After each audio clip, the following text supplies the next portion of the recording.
for today's webinar. Today's webinar on GST Relearn Refresher Series Virtual, and this is part 2. And today's topic is export import sector and freight and forwarding, shipping and logistics. And for first topic, export and import sector, we have with us our learned speaker, CA Deepak Thakkar ji. Deepak Thakkar ji, I want to welcome you on behalf of WRC. And but first of all, I want to request you all to put your hand on your heart for our institute motto. Madam रुको थोड़ा, madam मोटो नहीं है आज नहीं है मोटो, day 1 पे हो गया. अच्छा हो गया, sorry. Actually it's a series, that's why it should be in, it had done in series 1. Okay, so it's our great pleasure so that we have CA Deepak Thakkar with us for this topic, and there are so many confusion for the export and import GST. कल ही एक query आई थी कि madam हम लोगों ने बाहर payment कर रहे थे, हम जीएसटी पेमेंट कर रहे थे, तो जबकि वो टैक्स जीएसटी की लायबिलिटी नहीं थी, हम आरसीएम में जीएसटी भर रहे थे, तो अभी क्या करें. तो there are lots of this type of queries are coming, क्योंकि उन्हें एलयूटी के बारे में पता ही नहीं था. Now they are asking how we can save GST and all this thing. So with this I want to request CA Seema Mehta to formally introduce our today's speaker, CA Deepak Thakkar ji. Seema, over to you. Thank you. Thank you, Pinky. It is my great pleasure to introduce today's speaker, CA Deepak Thakkar ji, on WRC platform. His topic, export-import sector. He's become FCA practicing since 1984, focusing on indirect taxes. He was president of STP Association of Maharashtra, Mumbai, now known as GST PAM, during the year 2002-3. He was editor of Sales Tax Review in the year 2004-5. He was the chairman of Seminar and Workshop Committee of GST PAM in the year 2019-22. He co-authored various publications. E-commerce transactions under GST published by WRC ICI in 2021. Guide to GST annual returns and GST audit published by WRC of ICI in 2020. Guide to MVAT audit in the year 2006, 9 and 2014. He also co-authored various publications on VAT laws for the beginners and short publications on various subjects of VAT, CST, etc., published by STPAM.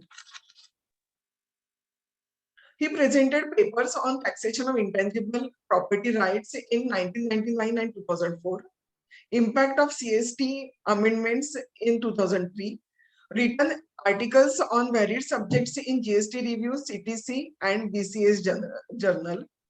He is a regular speaker on various subjects at WRC of ICI, BCA, Chamber of Tax Consultants, GST Practitioners Associations of Maharashtra, All India Federation of Tax Practitioners, Industry and Trade Association.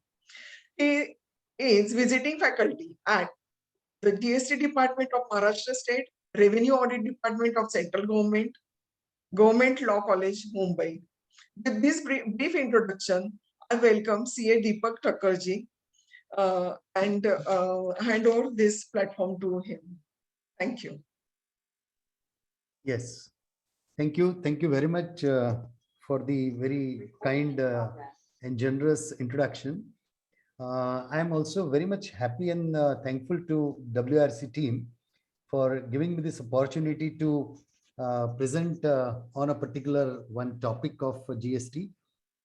When Gautam called me, I said, yeah, definitely for WRC, it's my duty also and my joy also to share my some thoughts on the subject allotted to me. So thank you very much. Also, I give thanks to my co-speaker for the day, Mr. Gopal Kedia ji. He agreed for my request for the changeover of the session, of course, not the subject.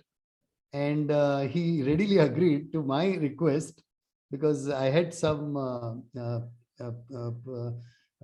puja at home, so I had to leave. So I requested him. He agreed. Thank you very much. I welcome all the participants, and let me tell you that the series what our institute has planned is really definitely very knowledge sharing and timely, so sector wise. Generally the lecture happens on the amendments and all that, but this is really helpful.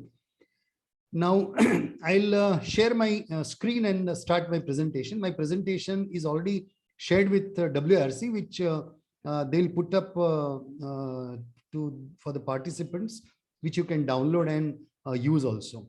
So let me just share my screen. Any question which comes to your mind, please note down and ask me at the end.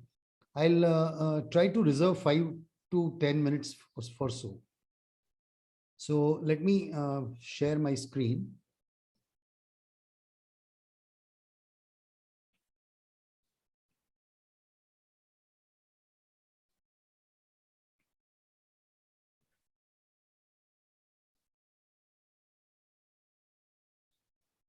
Yeah.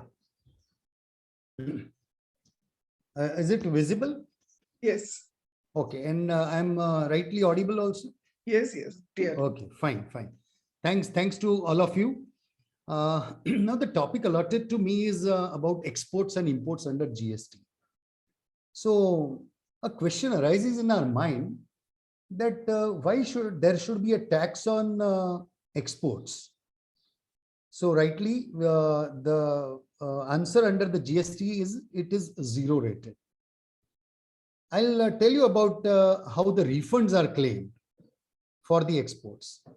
And the next question arises that I'm exporting goods or services, both answer is yes. Both are treated as zero rated supply and no tax on the outward side. What benefit then? The benefit is government earns the foreign exchange, and the benefit to the exporter is he gets the refund of all the taxes which are there in the inputs and input services which he utilizes to export his goods or services. Fine, then the question next arises in our mind is why import under the GST is taxed? Let me tell you that prior to 2017, when I used to import some goods or services, I was paying customs duty on the import of goods, and I was paying GST, I mean service tax on my import of services and so on. But I was not paying any VAT on imports. I was not paying central sales tax on imports. But now government realized that there is a leakage of revenue in the import chain. Once the import happens and then finally it is utilized, maybe some portion of the imports goes out of the tax net and there may be leakage of revenue. To avoid this, the government thought it fit when they introduced the GST that at the point of import only, let us charge GST. So the importer will pay GST, and of that same amount, he will take input tax credit of that. So for the importer, it is revenue neutral, but he has to shell out first the money. In addition to the customs duty, also the IGST, pay first and then claim the input tax credit as per the provisions of law. Well, with this brief background, let me take you through my presentation, and what I am to cover today. I'll be speaking something on exports, what is understood under the GST law. Exports can happen in two ways, with payment of GST and without payment of GST. Just now we heard that why payment of GST, but that is to claim the input tax credit. I'll come to that. Then the exports proceeds must be realized. If I don't realize fully or partly, what are the consequences? We'll see that. How the refunds process is done and how the refund is given to the exporters, that also we will see on the inputs and input services, the tax which you have borne. There may be some errors in the shipping bill and the refund is stuck. We will see what issues arise, how I can resolve that. Now I'll take you to 3 aspects of the exports. The session is for the not general export import. I'll just touch base, but my focus will be more on 2-3 aspects of some exports. One, I'll take up merchant exports.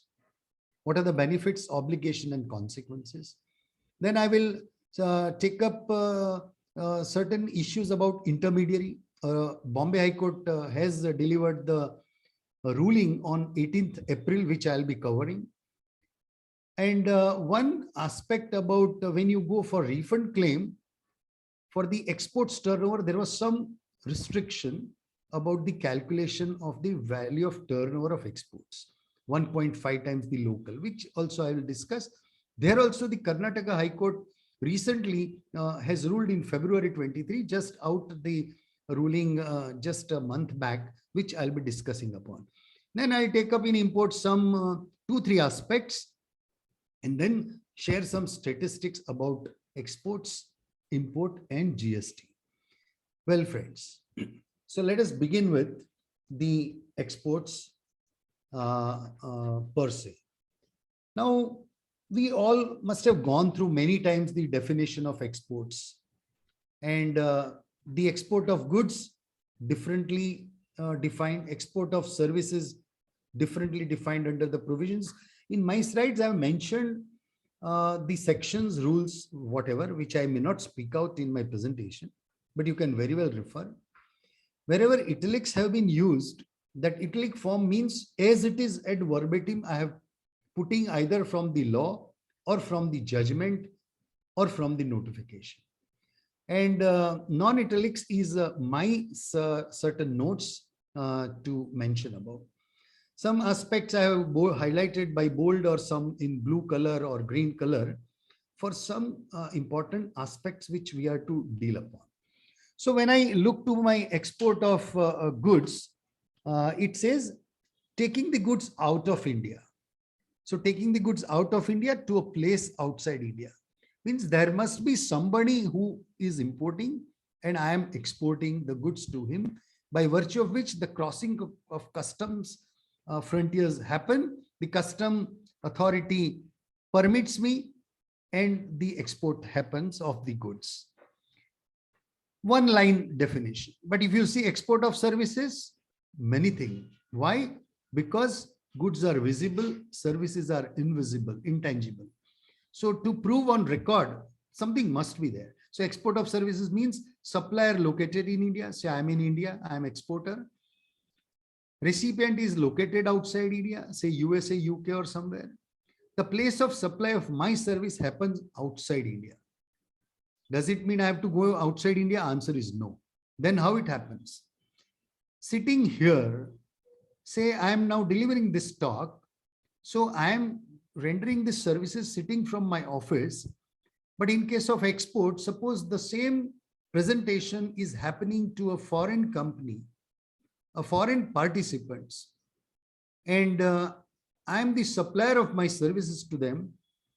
They are the recipient of my services who are located outside India. Plus the place of supply of this service is happening and concluding in outside India. How? GST is destination-based tax, consumption-based tax. So when I supply goods outside India, the goods are then taken and consumed by that person who is importing that. Same way, my supply of this services by way of delivering the lecture is heard and received by the participants who are situated outside India. So my place of supply of services can be outside India. The next condition is payment must be received in convertible foreign exchange. So if I do not receive any consideration, one leg is there, completed supply, but no consideration, the GST cannot be there. Maybe locally or exports also. But if I want to have a zero rated facility of exports of services, the condition is I must receive the proceeds in convertible foreign exchange, or it is said in Indian currency wherever permitted by the RBI. So now we have the trade with certain countries, now just added Iran, Malaysia and all that. Rupee trade is accepted. We will accept the rupee, and here the RBI gives the notification that yes, exports to Russia, this, that countries, we will get rupee. And here the permission happens. So it is equal to a convertible foreign exchange, and I am eligible for export benefit of services. Then it is the condition is the supplier and recipient of service are not merely establishment of a distinct person, as explained here. I'll go to that in the next slide and explain to you. But under the GST law, distinct persons are different. Subsidiary companies also understood differently, and related persons are also differently understood and separately defined under the GST law. I'll take you through my subsequent slide and explain you in detail. Exports and deemed exports are zero rated supplies under section 16. That means I am not paying any tax to the exchequer on my output side. Okay, how it will happen, we will see that. So when I say that exports of these services cannot happen between the two establishment of the same person, that means suppose here A Limited is there in India, B Limited is there outside India, I export goods, fine, no issue at all. This is exports. But then if A Limited is in India and A Limited is at UK, USA or Singapore, so it is my own establishment, my own branch, my own company, my own self over there. And for that, the services will not be treated as exports. That means if I give some service to my own branch, my own establishment, it will not be treated as exports. Maybe I may receive something or not. Generally, it is from my one pocket to other. But the government wants to have a control over the internal transactions between within the same organization. So there should not be some planning and receive foreign exchange and taking some benefit should not arise, because in services, nothing is visible. So this particular condition is there. So this is also defined, that explanation, how we read it. Establishment, my own, A Limited India, A Limited USA, it is treated as same persons to establishment, and I cannot export my service to my USA, UK, my own establishment. Then establishment is also defined in along with place of business. Section 250 is also there. Fixed establishment means what and all that. I've just mentioned here for your future ready reference. Then distinct person. Now distinct persons, we will understand here. If I am, say, registered in Maharashtra under the GST law, I am also registered under the GST law in Gujarat. So say A Limited Maharashtra, A Limited Gujarat are two separate registered person, which is called as distinct person. We both are the same under the company law. A Limited is same. So if I supply my goods or service to A Limited Gujarat, actually I am not get to earn anything, because that is on my own self. One cannot sell to his own self. But under the GST law, me registered in Maharashtra and again registered in Gujarat, two separate persons. So we are distinct persons. And this distinct persons, as mentioned in this earlier definition, what we saw here, is saying that I am same, say I am distinct here in Maharashtra and Gujarat, but the moment A Limited India and A Limited USA, we are different establishment of the same person. So I cannot export to my own self. That is the sum and substance of this. But if I supply my goods or service to a distinct registered at the other state, it is a supply under the GST law, but not an export outside India. Related person I am taking here because can I export to my related party? Answer is yes, there is no debar under the law.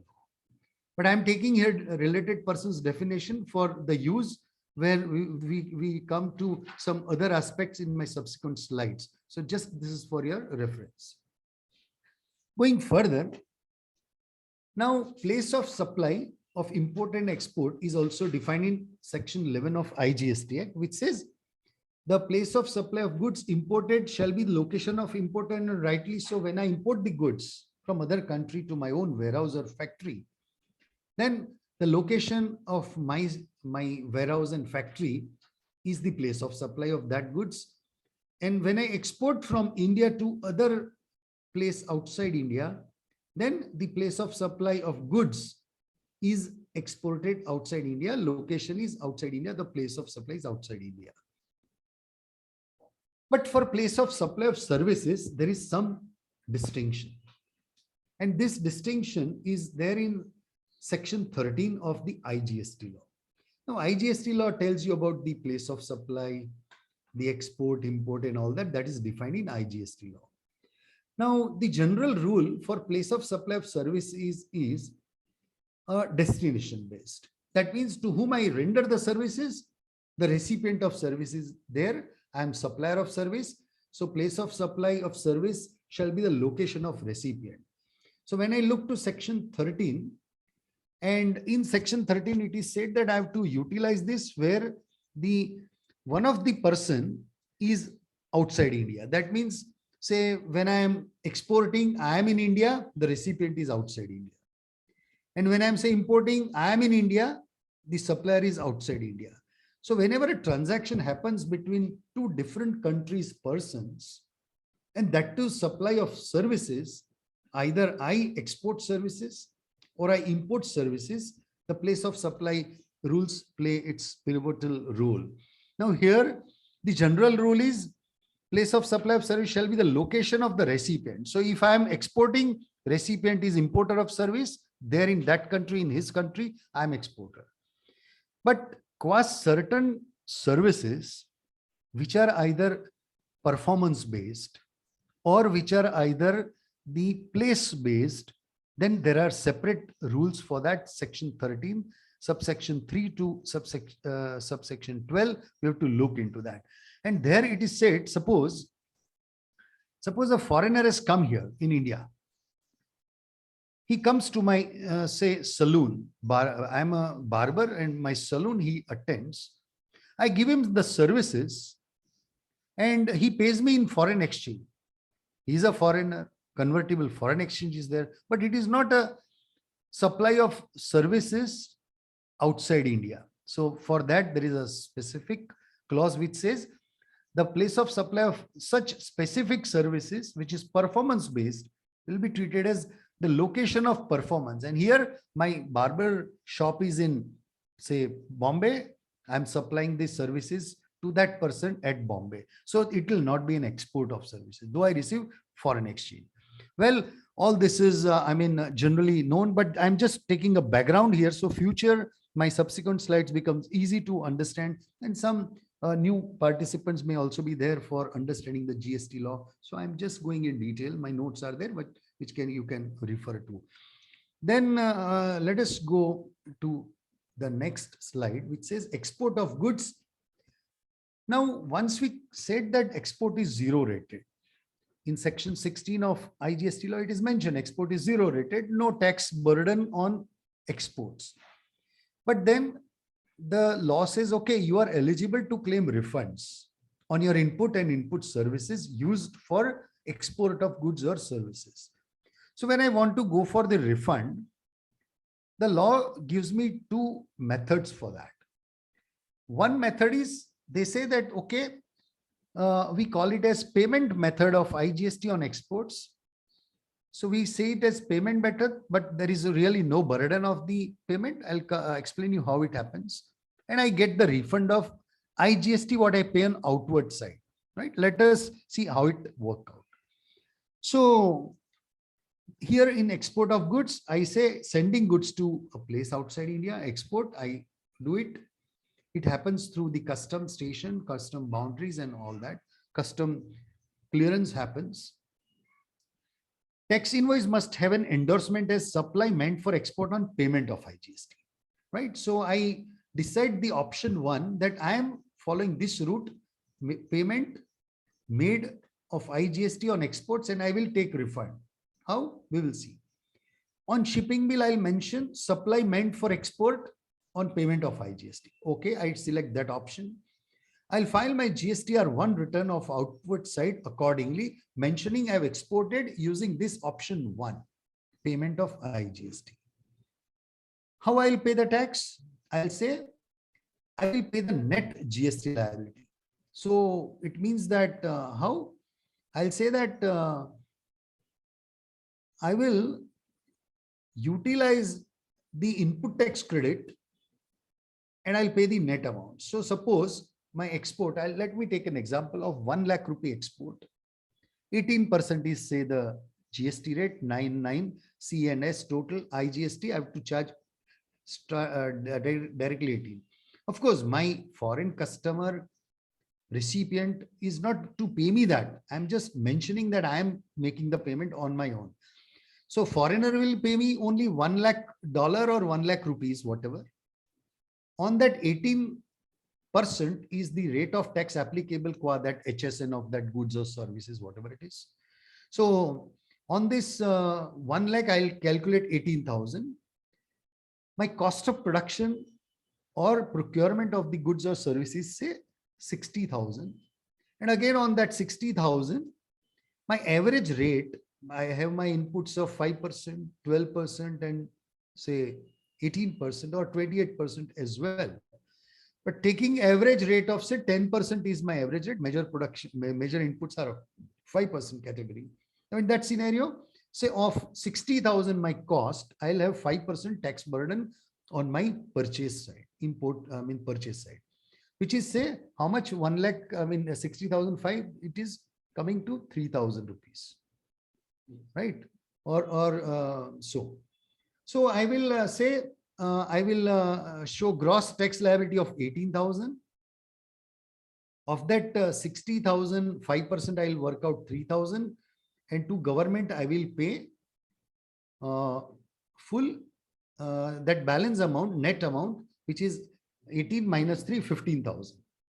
On payment of 15,000, GSTR1 is filed by me. GSTR3B I will file, pay the taxes 15,000. Now understand, 15,000 I am paying to government. 3,000 is already paid to my suppliers. So total tax burden I'm taking into this option is 18%, 18,000. Now when I apply for refund, I should get 18,000, right? So when I get back 18,000, I am now totally tax free from on input side as well as output side. So what happens? The moment I've exported the goods, the matching will happen on GST portal, GST and details at the custom portal, which the IceGate puts up, and that will be matched with the GSTR my return. And they'll also see, yes, I have paid the taxes by GSTR 3B. So government will come to know that, yes, I have paid 15,000 to government, 3,000 to my suppliers. So 18,000, I will get the refund. So what this option says, no separate refund application to be filed. And then how government will come to know? Otherwise, I file my RFD01 as application for refund, but here I am not to file. The refund will be processed automatically. How? The shipping bill, which I am filing itself, is treated as my application of refund. So by virtue of this, I will get the refund from the government. So ultimately, the refund of IGST, which is I have paid 15,000, but I'll get back refund of 18,000. And here government has realized that there is much leakage of revenue. If you have read today's newspaper, it says last year what had happened, the cheating of the GST, the frauds. This time it has happened of almost 1 lakh crore rupees or so.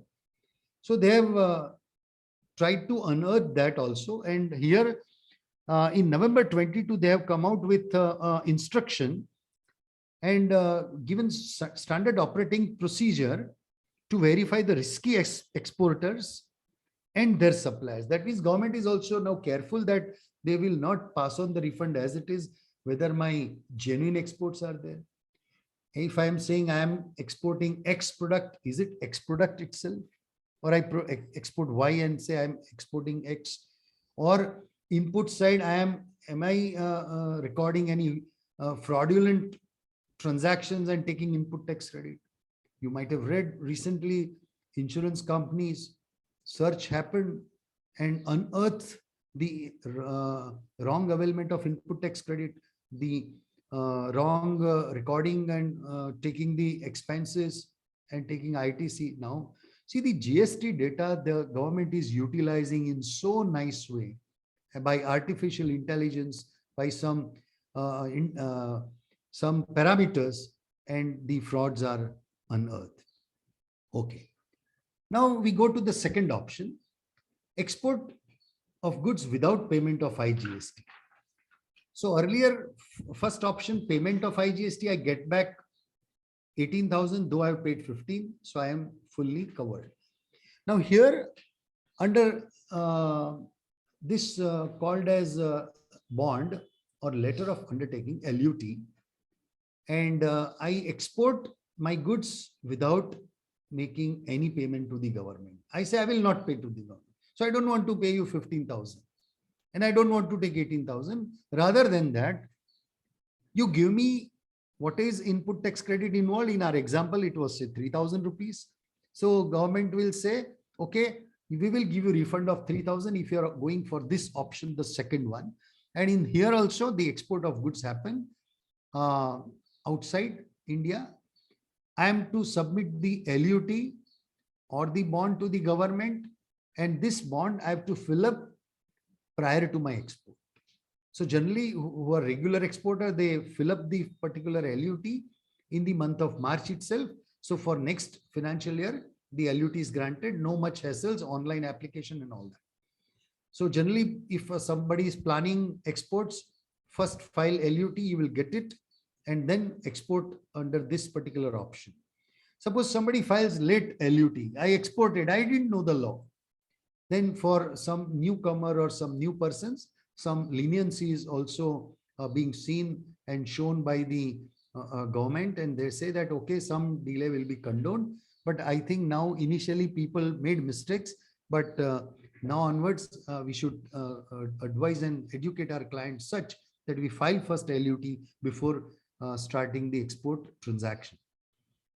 Now in this tax invoice, for this option, I will say supply meant for export under LUT or bond without payment of IGST. On shipping bill, I'll select this particular option, second one. I'll file my GSTR 1 accordingly, showing exports as such without payment of tax. Here, I will not pay any IGST. Understand? I'm not paying 15,000 or I'm not paying 10,000 to government and taking balance ITC and all that. I say I don't want to be out of my pocket at all.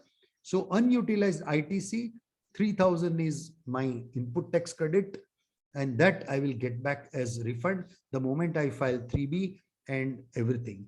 Now here, matching will happen. Again, IceGate and our GST portal, one more matching will happen. Here I have to file the refund application.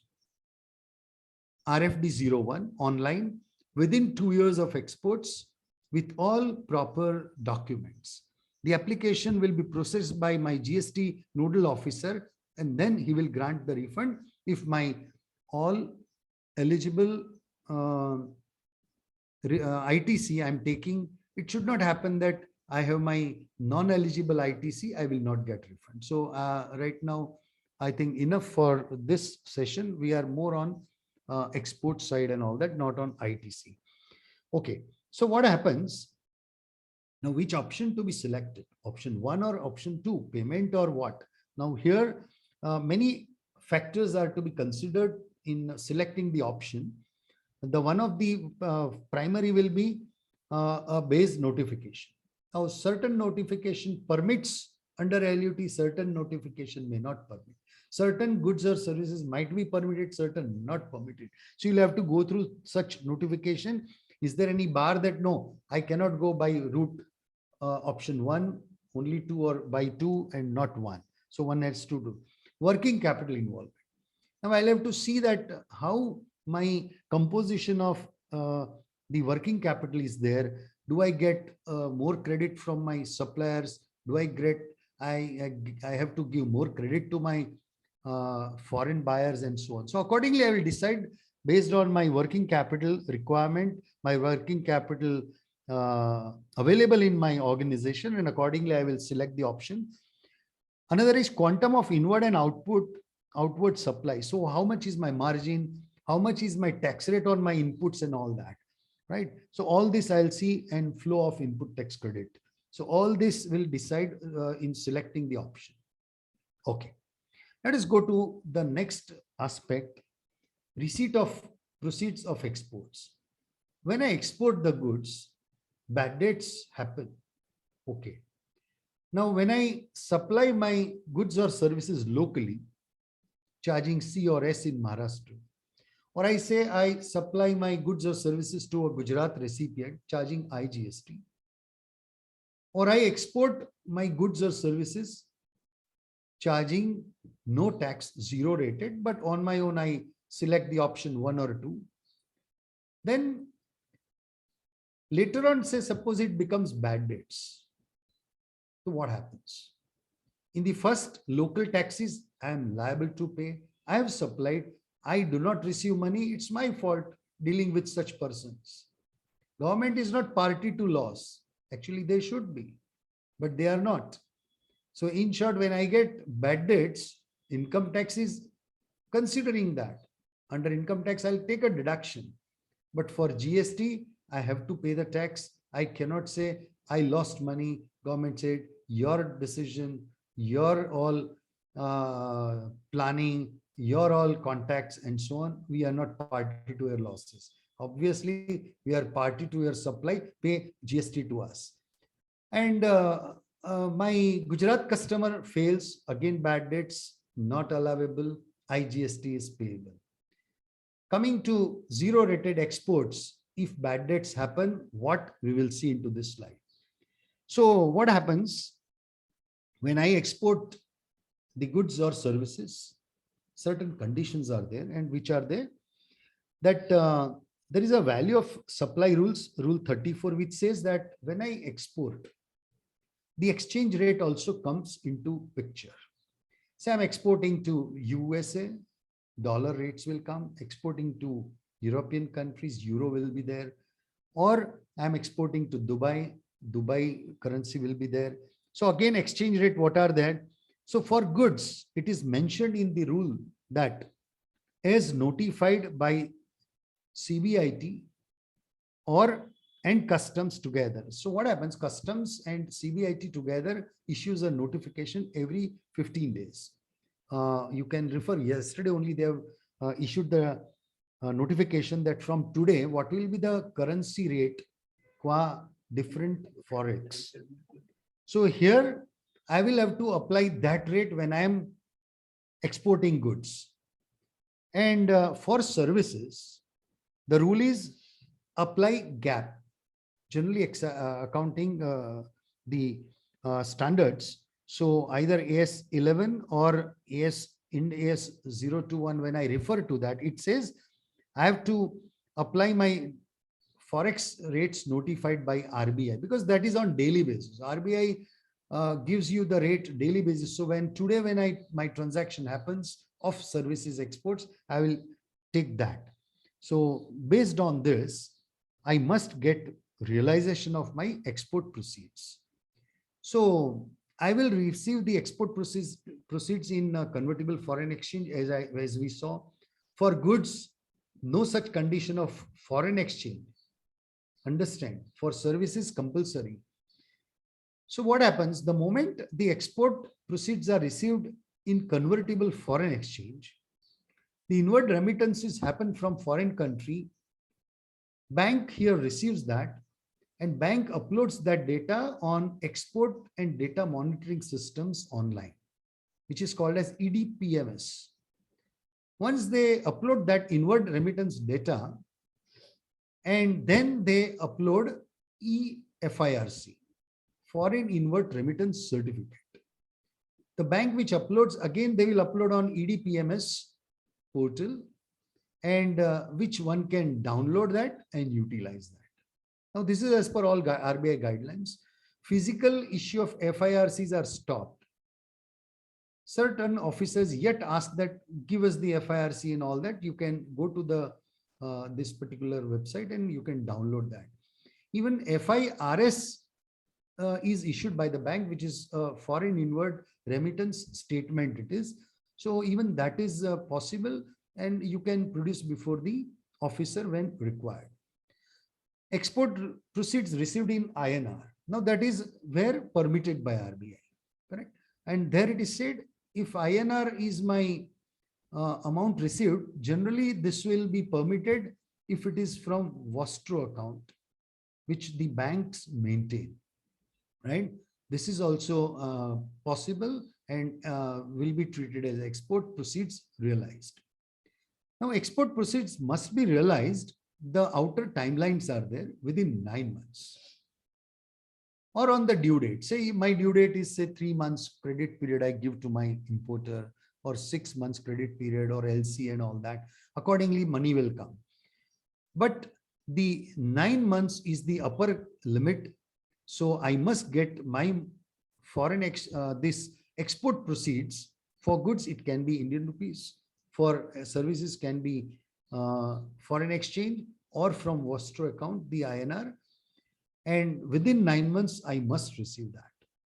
Suppose I do not receive, then what? The extension of time I can apply to RBI, and RBI generally permits that. RBI looks into the actual reasons for not receipt of foreign exchange in time. And when you genuinely say that, you say you gave credit of 6 months or 9 months, and finally that fellow is having problem in his business. So you produce all this, he is to pay in next 3 months or next 6 months and so on. So RBI permits. Now war happened, Ukraine and Russia. My export happened to Russia or Ukraine. Now they've stopped the payments. The Russia was made out of the chain of the forex management by USA. Now in that scenario, even if Russian importer wants to pay to me, he is unable to pay. So unless and until later on everything smoothens or some other alternative via media is worked out by the governments of 2 countries, my money will be held up. So RBI understand all this and they give the permission of extension.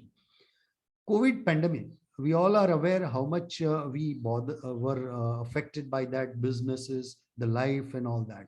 Now here realizing that yes, so the RBI came out that okay, whosoever have exported up to July 20, let the proceeds be realized in next 15 months. So extension of 15 months was granted as a general extension. Nobody had to apply. And the last point into this slide is if the export proceeds are not received, right? So if I have not fully received, what consequences? Say I have received 40%, I have not received 60%, then what consequences? Now here it says that, okay, you must receive within 9 months or extended time by the RBI. But after that also I do not receive. Then the government says, okay, nothing doing. Whatever refund you have taken from us on your inputs and input services, which we saw earlier, the government says, okay, you pay back that refund. And you pay interest also. I say, Arey, I am here having problem of getting my forex, and again you are, but government said no issue. We relied on you. You have not taken, received the proceeds. Government has not received the foreign exchange. Now in that scenario, at least we should not give you the refund. They don't say you will not get ITC. They'll say you will not get refund. So ITC is my eligible, no problem. So I will have to pay back the refund, whatever I have received. So if I don't receive any amount, I'll have to pay back fully. And if I receive say 40%, then I have to pay back 60% of my refund to the government. And interest, I'll work out the number of months usage of this fund of the government. Say I got the refund in the 4th month or 5th month. And after say 10 months I'm giving, so I'm utilizing for 5 months, 10 months, the government money, I'll have to give interest for that also to the government. The clause here also says that, now this is all mentioned in Rule 96B of CGST. it says that if later on you receive the foreign exchange after 1 year or 2 years, then they say that if within 3 months of your realization, if you give all the documentary evidence and you prove that yes, you have received, the government says, okay, we will refund you back what you pay back to us. Of course, they'll not pay interest back to you, but you'll get back the principal refund sum. Well, going further, now when I'm to apply for the refunds and all that, sometimes my refunds are stuck. Okay. Now, if it is stuck at the verification level, because of my second option, and the nodal officer wants certain data, certificates and all that, which I have to provide, and I'll get back refunds. But certain error happens in some documents, by virtue of which my refund is held up, because now online, all these things happen online. So if some data doesn't match, then online your this refund will be not processed. So here are some common 6 possibilities where the errors have happened. If successfully you have done everything, then it will throw code SB000, no error, the refund will be processed automatically and you will get back. But suppose there is in exports, there is a invalid data or error in the shipping bill. And in this scenario, you will be mentioned that there is a code SB001 error. So you will come to know that, okay, there is an error in shipping bill. In that scenario, the shipping bill has some different number, data or something. And in my GSTR, something has gone. So in the next GSTR, when I file, I'll correct that error which has happened by entering the data in table 9A of next GSTR1, which is called amendments and all that. So then later on it will match, the again refund will be processed automatically. Or say export general manifest is also not filed SB002. You'll have to approach the shipping line airlines carrier to file that EGM, by virtue of which again then refund will be processed. Or GST in error is there in shipping bill. Say I keyed in my wrong GSTN number. Generally it doesn't happen, but it happened. Then you will have to approach the customs authority that, sir, I had some problem error. You please rectify this. This is the evidence. These are my confirmations. On IceGate, they will amend the data and you will get the refund. Duplicate or repeat of the same number of shipping bill by mistake, by error. In that scenario, first one will be validated, second one will be ignored, and then you can rectify your errors in the earlier way what we discussed. Invalid invoice number, here also the amendments table 9 you can fill up. And the last one is EGM not available. Then again you will have to approach the gateway, port, customs or the shipping line and get it revalidated. So by this you can these are all the common errors which you can rectify and get your refunds. Okay. Now let me take you through certain aspects of exports, having known this. First, I've selected the merchant export. So what is merchant export? And we will see what are the benefits and obligations. Now, merchant export is for export of goods. I want to procure the goods at a concessional rate or almost a negligible rate. The government said, okay, we will provide. I said that I have the orders, but I don't have that much fund. So I pay to the supplier and then again I wait for the refunds and all that. So government says, okay, we also want some foreign exchange earlier, more. So we will support you. Merchant export. This can be comparable with earlier law. In central sales tax, there was H form. I have an export order for say cosmetics. I will purchase those cosmetics or I will manufacture those cosmetics and I will export that cosmetics. Under H form, I was not paying any taxes to my supplier and I was exporting as per all those conditions I was fulfilling, and the transaction happened that way without paying any taxes to the supplier on inputs and input services. So in GST also the notifications are there. in 17 only the notification was out, and the rate said, CGST said CGST 0.05, SGST 0.05. So that means IGST it is 0.1%. See, 18% goods I want to export. Instead of paying 18% and think the export order is of 100 crores. On 100 crore, 18% will be 18 crore rupees. 18 crore I pay to the supplier and then go back to the government to take refunds and all that. Government said, okay, we come to your rescue. Don't worry, we'll charge you a nominal rate of 0.1%. Why they are not making exam? Because government wants data. Government wants some burden on you. Government wants certain documents from you. So 0.1%. Okay. So I will procure that goods paying just 0.1% IGST. If it is, I'm procuring from other state. If I'm procuring from local state, CNS, I'll be paying 0.0505, total 0.1%. So I call it merchant exporter as ME. So when ME wants to utilize this particular benefit of procuring the goods at lower rate, the law says you have to be registered with Export Promotion Council or Commodity Board recognized by the Commerce Department.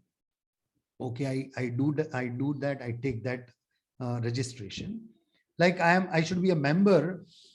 I should be a COP holder, having my CA number, registered with institute. Then only I can give audit certificate. Same way here, you can purchase at 0.1% any goods, irrespective of its real regular applicable rate, qua HSN, and but you should be registered with EPC. Fine. Export order may be procured prior or post. Now this is very important line. I may procure export order and then I go to purchase the goods at 0.1%. Or I may procure the goods at 0.1% in expectation of an export order, and then I go to find out the buyer and get the export order. So no problem. But in H form, prior export order was must. Here there is no need. So this is a generous provision in GST as compared to the CST law. So we say that GST is a good law. Export said goods within 90 days from the date of tax invoice, export under LUT. Now this condition says that I have to export that very goods which I have purchased within 90 days. So here 90 days time limit is there, which is very enough from the date of my purchase. And I have to go by option 2 only, export under LUT. Fine. Obviously, I'll not go for payment method because I don't have money. So I'm going to use this notification. And here they say then, okay, don't go by that. Why not route 1? It is automatic. Only matching of some data will happen by the system. Here you are getting the benefit. And the nodal officer must verify the documents and you must file the application, whether everything is proper. Then only the refund will be processed of even 0.1%. Okay. So export should happen within 90 days. Now here, ME can't purchase raw materials and he cannot manufacture a different product. Whatever export order he has got, he can procure under 0.1% notification that very goods. So suppose I get the order for pharmaceutical medicines. I cannot procure raw materials and chemicals to make that medicine. I have to buy that medicine. Correct. So 0.1% benefit is given to a trader exporter, not a manufacturer exporter. How a supplier of that material, say I go to my local person and I say I am to export, you supply me at 0.1%. He will say, okay, how we bind each other? So he said, you raise a purchase order. So I'll have to raise a purchase order on my supplier. I call it exporter as ME, merchant exporter, and SR as supplier who is registered supplier. Okay, so I will raise a purchase order on my supplier and I will mention that I want to buy at 0.1%, which I'm to export, I'll file this copy of PO along also to the officer of my supplier. So even my officer of the supplier comes to know that, yes, now this transaction is to happen or some such process is there and this gentleman is buying the goods at lower rate. Okay. The another condition is the ME has to move the goods from supplier's godown directly to the port. And if it is not that possible, then I will take it to my own warehouse. Say I have order for 100 products. I'm procuring that 100 products from 10 different suppliers. So I'll gather everything, put up in a proper consignment, pack it properly. So I may need all that 10. One supplier will supply me on day 1, second on second day, third, last I get it on 15th day. I gather everything and my consignment for export is ready after say 1 month. 90 days time is there. So I will do that. So here they say then you should have acknowledgement of the warehouse acknowledgement and all that. Okay, I will produce that. So then I have to mention supplier's GST and tax invoice number on my shipping bill. So when I mention on my shipping bill, supplier's GST and tax invoice number under which I have purchased at 0.1%. So the link and chain will be established on the document. And I have to file all these copies of the order, of the endorsed tax invoice, and all such documents to the officer of the supplier, as well as I have to give to the supplier. And after export happen, I will provide the copy of shipping bill and details of exports to my supplier as well as to his officer. So that means they will come to know that, yes, I have procured the order at lower negligible percentage of 0.1%. And accordingly, as per my all conditions, I am fulfilling. And by that, I am complying with the law. I am complying all my obligations. Now, suppose some default happens. So what default can happen? That I purchased at 0.1%, but I could not export it. My export order was cancelled. There was a war-like situation in Ukraine. Order got cancelled. Or even importer wants those goods, but I'm having fear that I may not get my proceeds. I lose money. I don't want to export. Or suppose I have export order from my foreigner at say 100 rupees. And suppose that particular product becomes costlier for 200 rupees. My margin was say 10%. And now I may make loss if I export. I'll request that let me cancel. My importer also agrees for that. And I do not now export. I have purchased the goods at 0.1%, but I am unable to export. So the default happens. But the law says when the default happens at my hand, the punishment is not to me, which actually should have been, but the punishment is to the supplier. Supplier supplied at 0.1%, say 2 months back, he paid 0.1% to the government. Actually, the goods are taxable at say 18% or 28%. And now in this scenario, the supplier will have to pay the balance tax. 0.1% is nothing, negligible. So in short, he will have to pay balance tax plus interest for that gap period because I did not fulfill. So what happens? The GST law does not give me any safety net.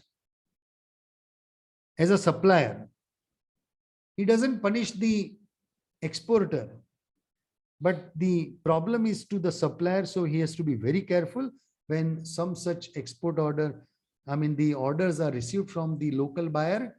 You have to be very careful that, are you sure of that? You have to go by the history. Like what today I go and purchase the goods or services from such persons who really files the GST return, 1 as well as 3B. I now stop dealing with such persons who are not regular in complying with the GST law. Same way here, if some such persons are not law compliant, then I will not supply my goods at 0.1% to merchant exporter. He will have to buy at full rate and go by option 1 or 2 for getting the refunds of the input tax credits from the government. So, well, this is depending upon the contractual arrangement and all that. Fine. Let me take you through the intermediary services. Friends, time, I am looking at watch, and I have mentioned many things in my presentation. You can read also later on. So let me now here highlight the particular aspect for which the judgment has come. And I'll just rush on some slides, mentioned everything, you can read later on also. Now, intermediary means what? Intermediary means a person who is a broker or an agent. If you look to this particular slide, here there is a Indian person. He may be a supplier or Indian importer. Here is a foreign person. And to happen the transaction between this Indian and foreign person, there is some such person who comes in between. By virtue of the efforts of that person, the transaction between the Indian person and foreign person happens, maybe of export, import, whatever. And this generally this person, middleman, is called as an agent or a broker, or the GST law has called it as an intermediary. And the law says that whenever intermediary is there, then he has some problem. Now, intermediary, what services he gives? He brings two persons together, negotiates on behalf of one person and try to convince the other person so that the deal happens and he gets his commission. And when he gets the commission from local person in Indian currency, local supply, taxable service, no issue at all. But when this person gives these services to this particular transaction chain, and by virtue of the contractual arrangement, he gets the foreign exchange from the foreign person. That means he has rendered the service to a foreign person.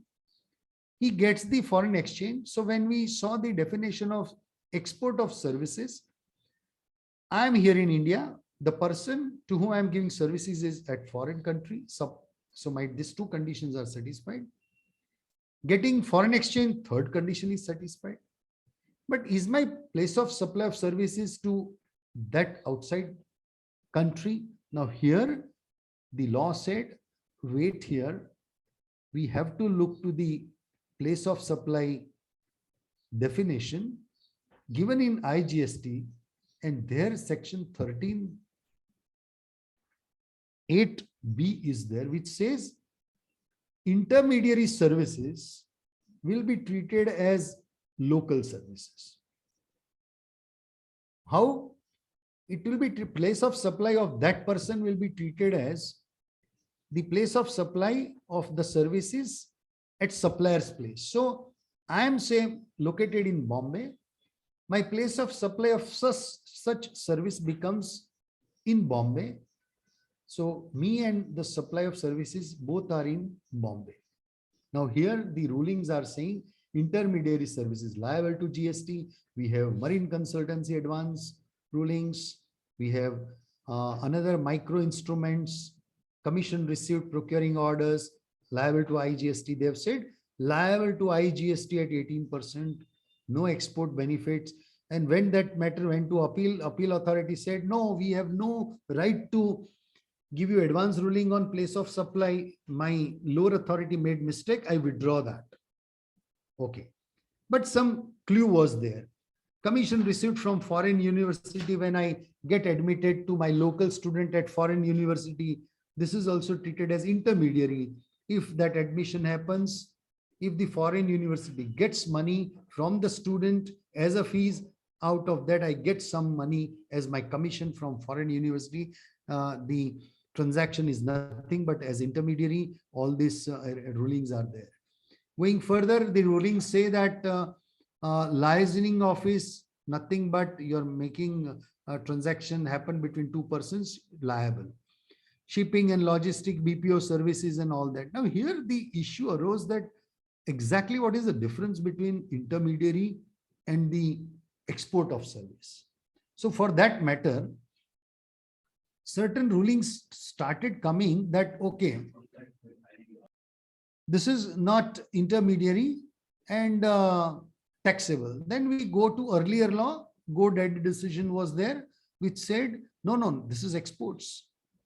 Okay, then some sales promotion marketing activities again said that not intermediary or exports, but they said, no, no, it is not intermediary, it is an export. So here we have some rulings from favorable even under the GST law in Asahi and NES. But again, then in that appeal, they said, no, no, no, we answered you, but we withdraw the answer. So advance ruling is applicable to a particular case under which it was applied for, but it has a persuasive value for others. So the government came out with circular. In 2019, one circular was issued, which was withdrawn. It was for IT enabled services, but then it was withdrawn, but it gives some hint about difference between intermediary service and other services. If it is on my own, it is export of service. If it is my intermediary services, taxable. Good circular came out in 21 September. September 21, two circulars, nicely elaborated, give some examples. And now we are very much sure that, okay, what can be intermediary, what cannot be, examples we can go through. Now, recently, certain judgments came about this engineering and consultancy services. For service tax, it says this is exports and not intermediary, not taxable. You can take clue from such type of transactions and apply in GST also. Subcontracting is again on own account, not intermediary. GenPact decision is there of Punjab and Haryana High Court. Very nice decision. I have given citations. You can read that. That means, suppose somebody gets some work. He gives me some work. Say foreign company got some work. Part work I have done and given to that foreign company, and then they add on something and then they give to somebody else. I am giving my services to foreign company, exports, no intermediary. And in intermediary, 3 persons are required, and all that circular is very clear. Now, recently, Ernst & Young case also, the ruling came from Delhi High Court, and it said, no, this is exports, not an intermediary. So nowadays, I think now all authorities are realizing what is exports and what is intermediary. The latest one is OHMI Industries, again, Delhi High Court applied the E&Y case. Now, the problem arose that, okay, export of services, not taxable. Not intermediary, fine, not taxable, but intermediary. Then that intermediaries had a question under the GST law. Why there is a deeming fiction and you treat it as our services locally and not exports? Are you constitutional? Is it a valid law under the GST? Then there the issue arose that why intermediary is taxed? Is it constitutional to tax? And there is a Gujarat High Court judgment in July 20, which says, yes, if you are intermediary, rightly, the taxation is there and you have to pay the tax. And in this case, the Gujarat High Court had held that the provision of place of supply under section 13(8)(b) is constitutional and it is not ultra virus. So the tax is payable. Then came the Bombay High Court. In the year 2018, a petition was filed by Dharmendra Jani and others some. And there again, they said, though we are intermediaries, why we should be taxed? So as a precaution basis, this particular proprietor paid the CGST and SGST under protest from his own pocket. He had not collected, and rightly so, because it is in his view, it is exports. And in exports, foreign person will also not pay any taxes. So it was no tax collection. He paid from his own pocket CGST and SGST. And he said, why I should be taxed? Why it is not my export of services? Is it not ultra virus constitutional article 269A? And this particular two sections 8.2 and 13.8b are ultra virus. the IGST and CGST Act. So he says even there is Article 14 violation, and the levy of CGST and SGST on my export of services is unreasonable restriction and which is unlawful, and it should be removed. Now there, the judge, two judges were there. One Justice Ujjal Bhuyan, he said, yes, I'm convinced by your arguments, and this particular provision is unconstitutional. You should not be liable to tax. It is export of service. To that, his learned another brother, Justice Abhay Ahuja, he was of different view, and he said, no, I do not agree to my learned brother's view, and I will give my separate view. And after some 10 days or so, he gave his own verdict, and he said, this is constitutional. Government has wide powers to levy tax, have dimming fictions in the law, and the tax is rightly payable. So then when the split verdict came from a division bench, one judge favorable, one judge against, then the matter was referred to the third judge to have the third view. And in this scenario, the third judge gave his verdict on 18th April 23, Justice G.S. Kulkarni. And he said, a very elaborate judgment is that of 113 pages. And he said that this provision is constitutional, legal, and valid. That means liability is right. But he gave some different aspect to this, his view. He said this is valid only under the IGST law. And this cannot be made applicable under the local laws of CGST and MGST. Meaning thereby, he referred to the GST concept I mentioned. Now, when I mentioned everything in verbatim, this italics, that means exactly I'm reproducing that particular paragraph. I mentioned which para number also and what he said. Many views are given, and he said that ultimately Parliament is empowered to make the law, and he has based his main judgment on Article 248, which says Parliament has a residuary power. Whatever state cannot tax, whatever is not specifically there in the list of central government, residuary power is used and usable for taxation law. In that scenario, he went on to the GST concept and all that I mentioned in all this para. You can read for paucity of time. Otherwise, I'll have to eat some time from Kedia ji. Has already permitted me to deliver talk first, but I should not venture upon his timing. So I'm just hurrying up. And he said, you have to look to the aspect of the taxation law as a validation oriented approach. You have to think that the law is made proper. It is constitutional. Of course, it should not be unconstitutional in general manner. Article 14 and 19, he said this particular is a constitutional provision, and nicely he has drawn, of course, right or not, we are not to comment upon this. Now this matter, he has given this particular verdict, and he said that this is taxable constitutional provisions.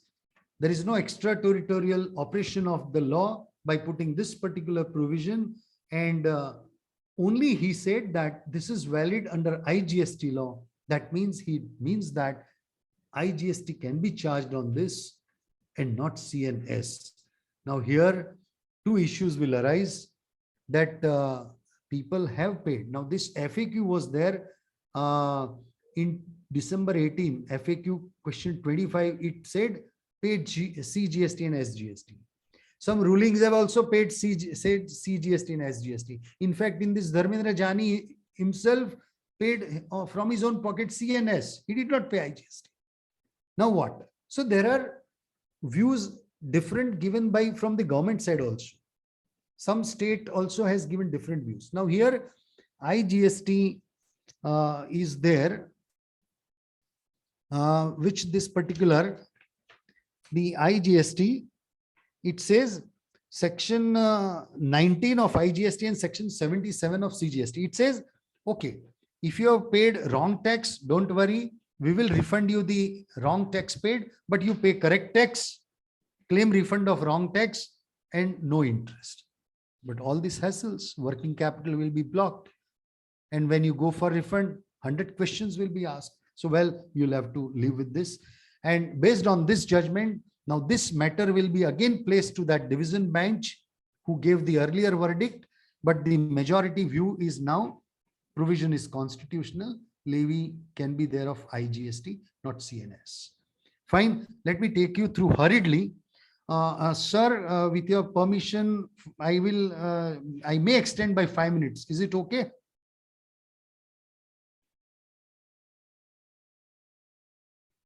Yeah, Pinky madam. Yes, you can extend. I mean, yeah, it is very I'll have interesting to, topic. yeah, we'll have to actually. request Kedia ji to. No, you can carry on, sir. Okay, It's okay. our pleasure.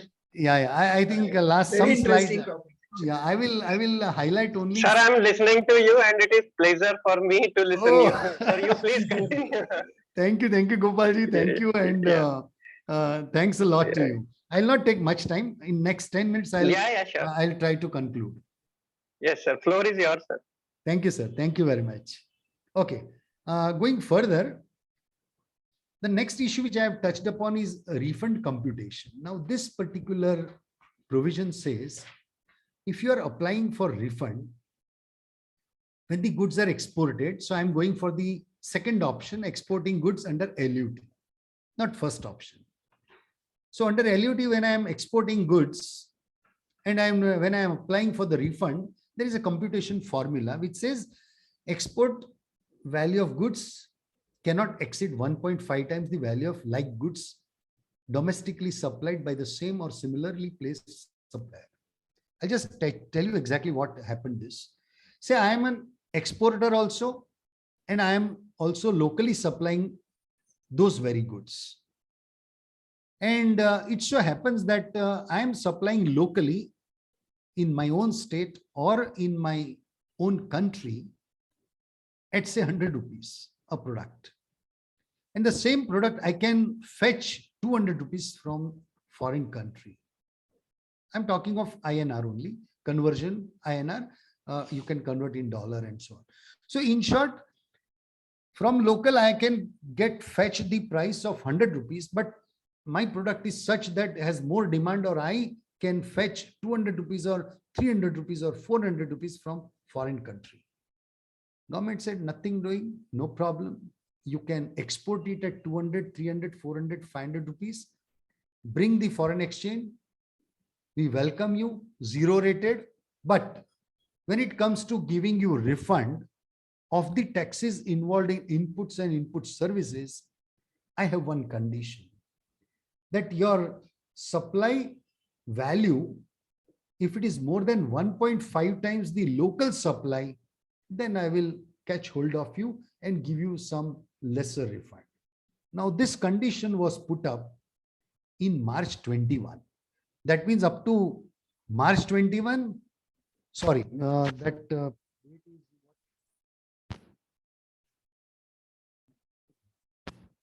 just a minute, because the screen is stopping me to see something. Yeah, this particular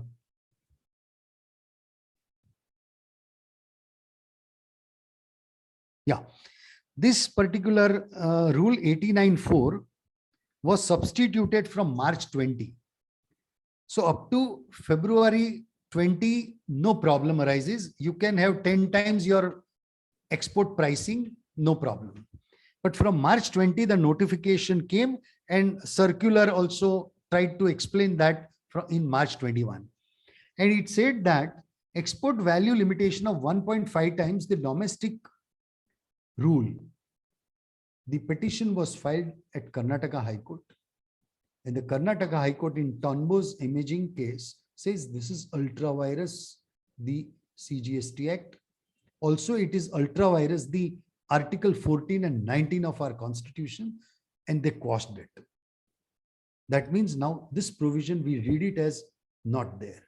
Is it applicable to my state? Answer is yes, till my state's court comes out with opposite ruling.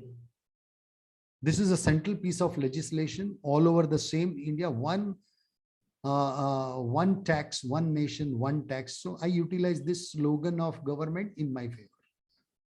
This judgment applies to me in Maharashtra also, and I will apply wherever I have to. So Karnataka High Court says this is illegal, arbitrary, unreasonable, unfair, and all that. It says that when export is zero rated means no tax on output side, no tax on input side. You cannot restrict my ITC. And by this Article 14, equality is also broken. Article 19 is also violated. And this is all unreasonable restrictions put up. And you cannot do this. There is no rationale also to do this. You have not justified by even a provision. You have not explained also why you do this. And they have gone to that stage. The justice has said that to put such limitation or condition, you are, controlling the rights of the petitioner. You one side you say you claim refund. Accordingly, I have factored this refund in my pricing, and now you say you will get restriction. It may be possible that suppose some burden I am passing on to my foreign customers. That means I am making cheaper available in my own country, and you want to again punish me. So this is all not reasonable, and this cannot happen. One argument was put up which is saying that no, this is somebody will abuse the law and all that. To that the court said, if you feel that there is abusing, you have some such checks and balances. But that does not mean that you can put some such arbitrary and unreasonable restrictions over that. So finally, the judge said this is unconstitutional and refund should be granted, and he quashed the particular. So 1.5 times is a invalid provision in the law. Now, just one or two aspects in import, and I will close my session. On import side, nothing much to be said. We all are importing goods or services. We are paying IGST when we import the goods, right? Same way, when I import the services, we pay IGST, and whatever we are paying on this, what rate we will pay? Same way, HSN classification, I'll pay, and I will get ITC of that. Now, one issue arises if there is a reimbursement of expenses to foreign companies. Say I am Indian subsidiary and my holding company is there. Foreign company tells me to do certain expenses, which I do, and then they say, okay, we will give you reimbursement. So in this case, what happened? The foreign company had some business expenditure also. So they said that, okay, we give credit cards to employees, certain employees. And there were certain conditions that, okay, this is for basically covering business expenses, business travel and all that.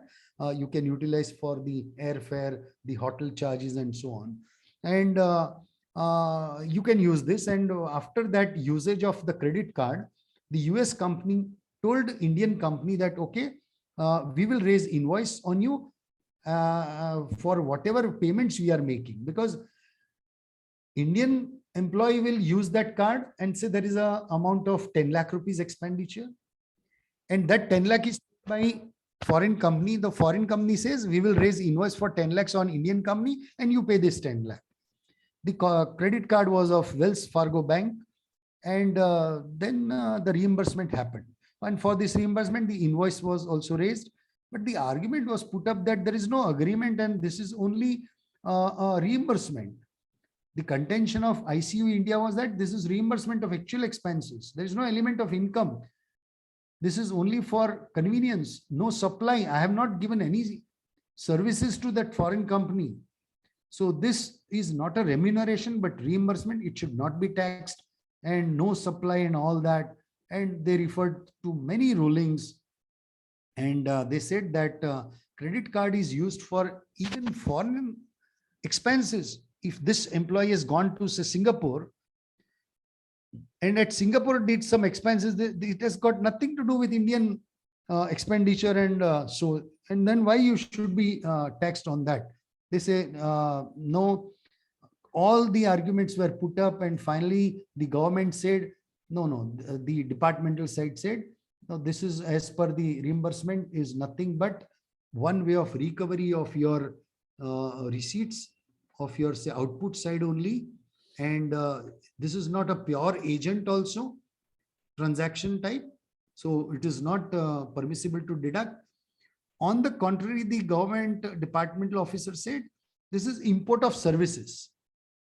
When I am paying this expenditure reimbursement to foreign company, they say it is import of services and you have to pay RCM onto that.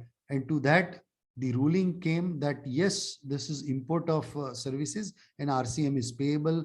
And this I've judged, this judgment is of 2020. The another judgment is of 2020. One is of Tamil Nadu, other is of Andhra Pradesh. And you are very well aware of the secondment judgment which came from the Supreme Court in May 22, Northern operating system, that also can be compared with this. Finally, going to last slide of my presentation, ITC available on import. On what basis I'll take, right? So whatever IGST I've paid for services, I'll pay RCM and take it. But for import of goods, I will produce bill of entry based on which I will take the input tax credit because IGST amount is visible onto that imported goods. Is there any restriction for claim of ITC of 30th September or 30th November of next year? What we have generally for the tax invoice and debit note? Answer is no, because bill of entry, this particular 16(4) does not apply to bill of entry. So there is no such time limit. Even after 1 or 2 years also you can claim. But of course, I will lose my benefit taking earlier. This is very interesting judgment came from Chennai State. Of course, that is of earlier law, but it says that CVD and SAD, which was leviable under earlier laws, but if I paid in GST regime, of that also I can get refund because now Tran 1 and all that is over, time have gone, but you can definitely claim the refund as per the provisions of the law, nothing problematic. So this is one good latest I read. I thought let me draw attention. This is some statistics on exports and imports. So how many number of persons and invoices raised, e-way bills and all that. Good revenue we generate from GST. You can see the sizable rise.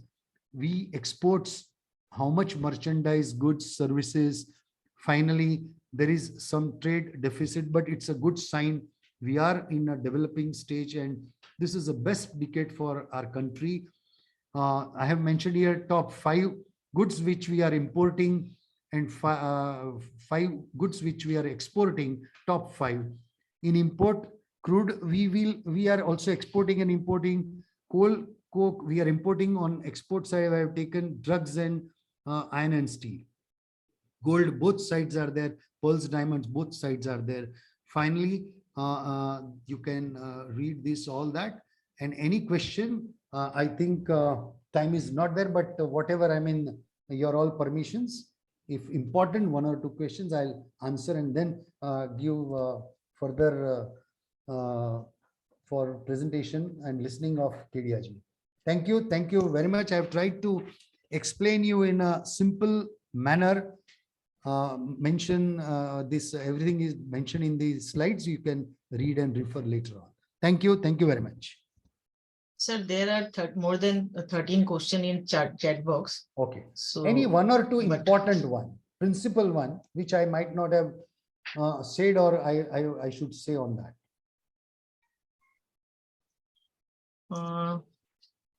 Which one I say? Or else you can tell somebody that let him write to me individually. I can answer. that will be Yeah. I have fine. mentioned I my think. email ID also. Let them Yeah. email me. I will answer them without fail. All I'll answer. Don't worry. Okay. Yes. Thank sir. you. Yes, sir. Yes, sir. Yes. Thanks Thank a you. lot. Thanks to Institute and So- you all. No, sir. It's our pleasure to be. You are giving your valuable time to us, your precious time to us. So it's our pleasure, sir. So I request CA Khushbu sir to give formal vote of thanks to sir. Over to you, Khushbu. Khushbu, you're on mute. No, Sound now is not clear. audible now? Yeah. Yes. Yeah. Yeah. As the topic name suggests, the relearning and refreshing, the session was basically the relearning and the sir has covered basics to intensive all the areas related to export and import sector. As the GST law is evolving, it's very important to know and update about the practical aspects and the judgment. So, sir has very well covered those things. I'm sure it will be helpful to all the participants in the GST practice. On behalf of WRC team coordinators and participants, I would like to extend my sincere vote of thanks to sir for sharing your knowledge with all of us in very simplified and interesting manner. Thank you. Thank you. Moving forward to Thank you and all the best to participants. And write me individually, I'll answer that email. Thank you, sir. Thank you. Gopalji, thanks a lot for giving me the first time from yours and some 10 minutes I've taken from yours. In fact, sir, pleasure is all mine. Reason being, I'll tell you. Reason being, since the topic given to me, the logistics sector, which involve freight forwarding internationally. So your session prior to my session will help me a lot to connect with the members very well, because there are many export import related concepts which I was struggling how to convey to the participant, which is actually off the line, not directly related to my topic, like intermediary you have taken in detail. So it will help me to connect with the member in right spirit. My pleasure. Thank you. But at least I request you, you do share me your presentation for my knowledge. Absolutely, sir. Absolutely. Yeah. Thank you. You already know more than these things. No. You don't need it. Updation is regularly required. So we have this. Maybe the perspective is different. Perspective may be the different. So Thank you. Sir, perspective is varying from person to person. Yeah. Nowadays, And so, but we are. Please permit but me we to are- log no. off. Huh? I'll log off and I'll Sure, miss sir, Miss sir. Kedia ji listening, but I'll listen in some other time. Sir, here though 2 KDIG is here. So to both I am addressing. Thank you, sir. Thank you. Thank you. So we will connect you in our next or future webinar. Thank you. Sir, thank you for your time. And now we will move forward for our second session. The speaker is our learned speaker Gopal Kedia ji, who is there. And I request Khushbu to introduce Gopal ji. Over to you, Khushbu.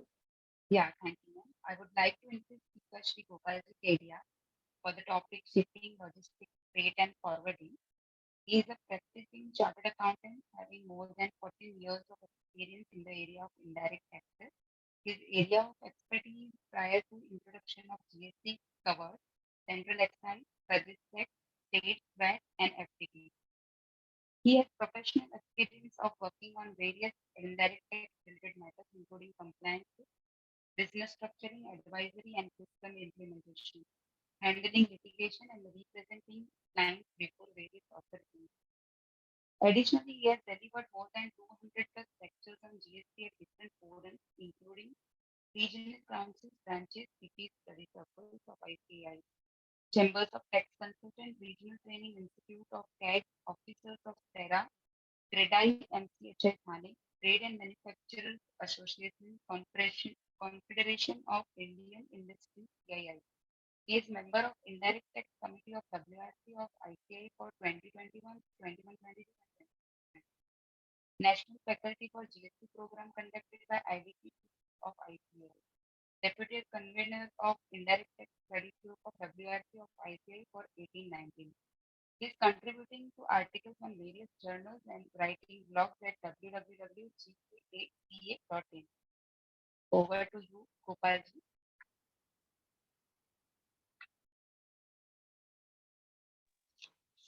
Thank you, Khushbu, for a nice introduction. And Kedia ji, thank you for giving me opportunity to share my views over logistics sectors with the member of ICI.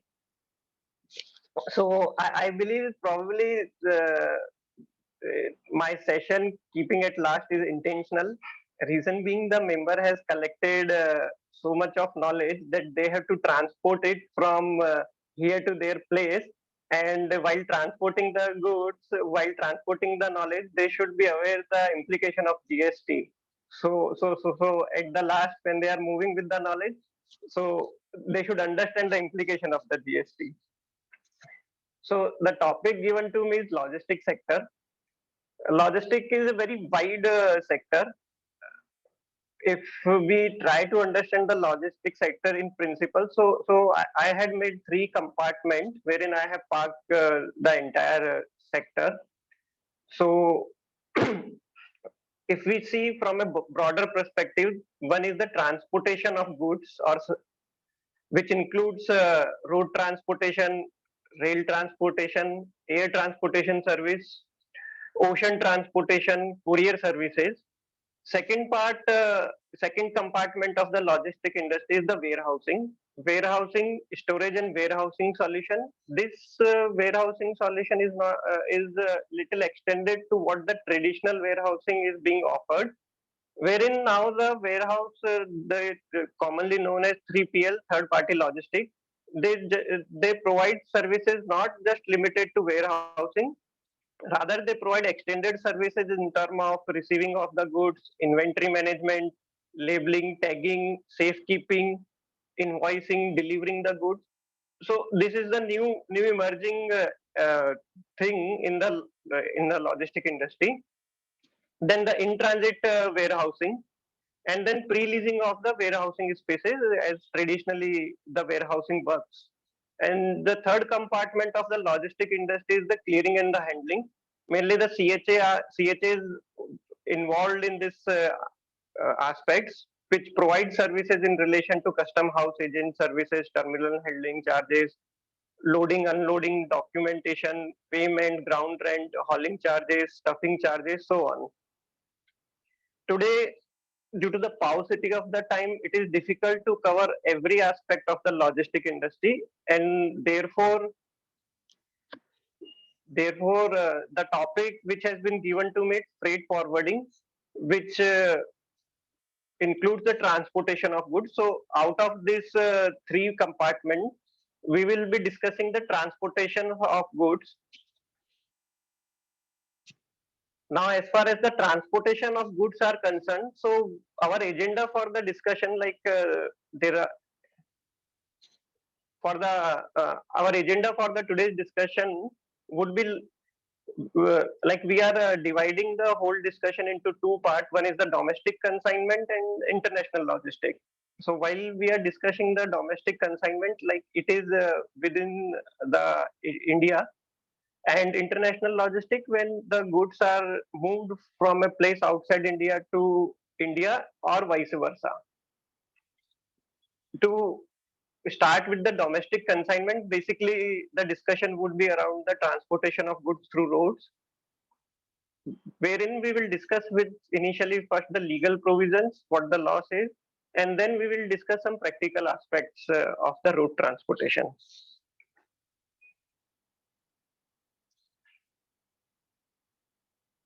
So to start with, first let's discuss with the rate of tax for the GTA. So GTA, recently there is a notification wherein the more clarity, I would say, has been given for the GTA sector with effect from 18th of July 2022. So we are discussing the tax rate for the GTA services in two parts. One is the rate applicable prior to 18 July 2022 and post 18 July 2022. More or less the rate are similar what were earlier and now with more clarity. So in case of GTA has two options. One is to pay the tax under RCM basis or to pay the tax under forward charge mechanism. So he has option to choose at the beginning of the year to opt for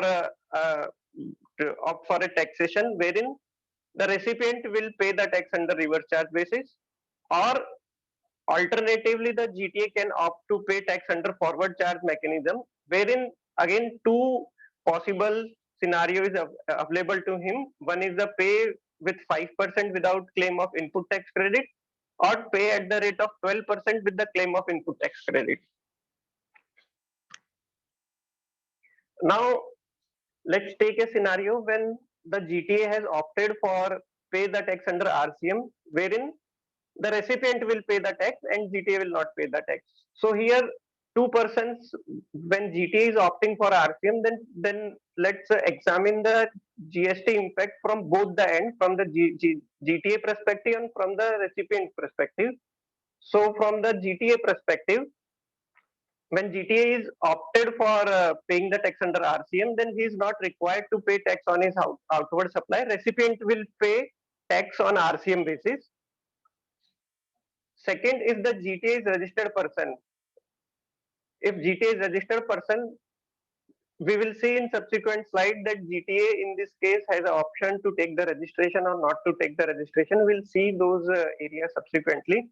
So if where the GTA is registered person, then he is to ensure that he should not take the input tax credit exclusively in respect of goods and services exclusively used for supplying of such goods. So further, if he is into like multiple supply of services apart from GTA, he is providing other services as well. Then at the provision of section 17(2) read with 17 subsection 2, 17 subsection 3 read with rule 42 and 43 will also apply to him.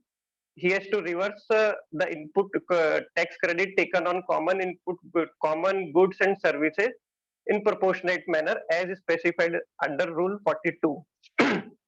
So it's the formula for understanding is the common input tax credit will be divided between the exempted supply and the tax and the total supply, and the quantum apportion to the exempted supply is required to be reversed. And for the purpose of this reversal, this turnover of GTA for which the option of RCM has been opted will be considered as an exempted supply. So it will form part of numerator, and the input tax credit, common input tax credit will require to be reversed accordingly. The second leg of the transaction is the impact on the recipient. So recipient is required to pay tax under RCM basis. So RCM notification has provided the detailed provision wherein it is mentioned that supply of service by GTA who has not paid central tax at the rate of 6%. So this has been obliterated now with effect from 18 July 2022. We will discuss both the scenario, what happens prior to this day, prior to amendment and post the amendment. Then following category of the service recipient is required to pay tax under reverse charge basis. Now here it is important, which is very critical to note. Now let's take example, GTA has opted to pay tax under RCM basis. Recipient has to pay tax under reverse charge basis. Here, but they have specified the category of the recipient who has not, they specified the category of GTA, wherein the GTA has not opted to pay tax at the rate of 12%. So it means the remaining category of the GTA is the GTA who has opted to pay tax at either RCM or at the rate of 5%. So both are excluded. So which means the recipient has to pay tax under the reverse charge basis even when the GTA has opted for the 5%, which is an anomaly in the law, which has now been rectified by obliterating these provisions.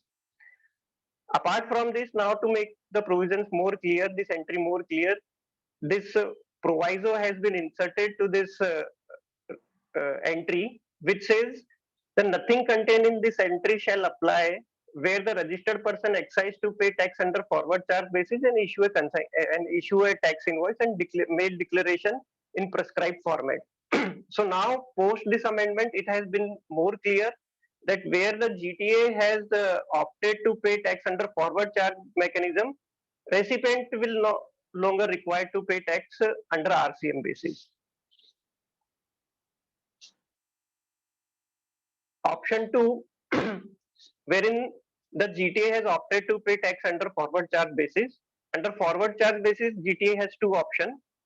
Option 1, wherein he can pay at the rate of 5% without taking the input tax credit, and option B, wherein he can pay at the rate of 12% with the claim of input tax credit.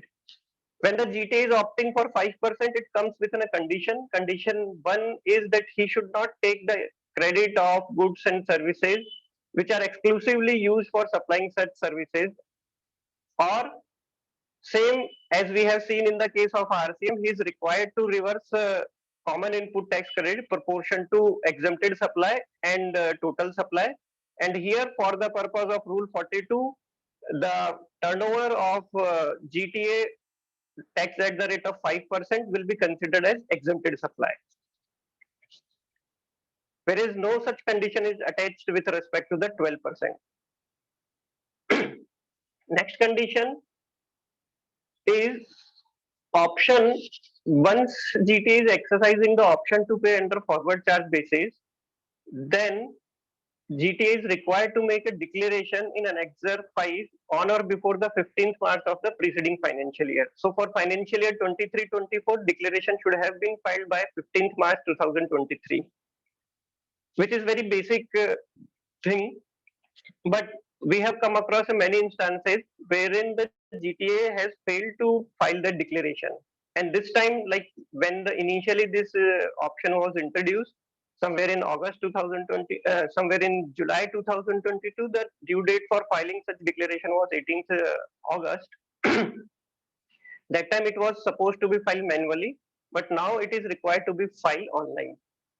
We have come across many instances wherein the GTA has failed to file this declaration before 15th March online, and immediately from the very next day, the option was removed from the GST portal to file the declaration online. And now the GTA is into trouble that they are willing to opt for because they are huge balance of input tax credit laying in their ECL. So they are willing to continue with the option of paying under FCM basis. However, the portal has not allowing them to file that declaration. It is a mandatory condition. So in that case, what is the possible recourse available to the GTA so that he can file? So now if we, if we try to analyze the provision of the law, so there is no provision in the law which says that this declaration is required to be filed online. The requirement of the law is this declaration is required to be filed. And so it can be online or it can be offline. So in my view, if the declaration is filed offline, then it should be considered as a procedure lapse and liberal view should be given. However, I'm not denying the possibilities of the litigation. So though this procedure is very small, but this is very important because once it is the mercy of the adjudicating authority that they may deny the whole concept of paying the tax under forward charge basis, and they may deny your input tax credit, and the litigation will open and it may settle at a higher level. Further, the second condition for paying the tax under the forward charge basis is that once this option is exercised at the beginning of the financial year, then it cannot be switched to the another option paying to under RCM basis. So if the GTA has opted to pay under FCM, then during that financial year he cannot switch to RCM. Now that thing is clear. The second question which arises: do the GTA has option to switch between the tax rate? Suppose he has opted to pay under FCM. Now within the financial year he wants to switch from 5% to 12% or vice versa. So as such, there is no provision in the law which deny to switch the option from 5% to 12% or vice versa. So in case, however, it would be difficult from the procedural perspective, like there are many places wherein the 5% tax has been considered as a exempted supply, say for the purpose of reversal 17.372 rule 42. So wherein the calculation would be difficult for when it is will be made for finally for the whole financial year. So practically it would be difficult to arrive at that reversal. However, law from law's perspective, there is no bar in switching the rates during the year. Now, when we are talking about the rate, the next rate is in case of multimodal transportation. Multimodal transportation is a model wherein two or more mode of transportation has been used for transportation of goods. Say, for example, the goods will be transported initially through the truck and then it would be through the railway and then again to truck. So this would be a case of multimodal transportation. And same is the case when the transportation took place uh,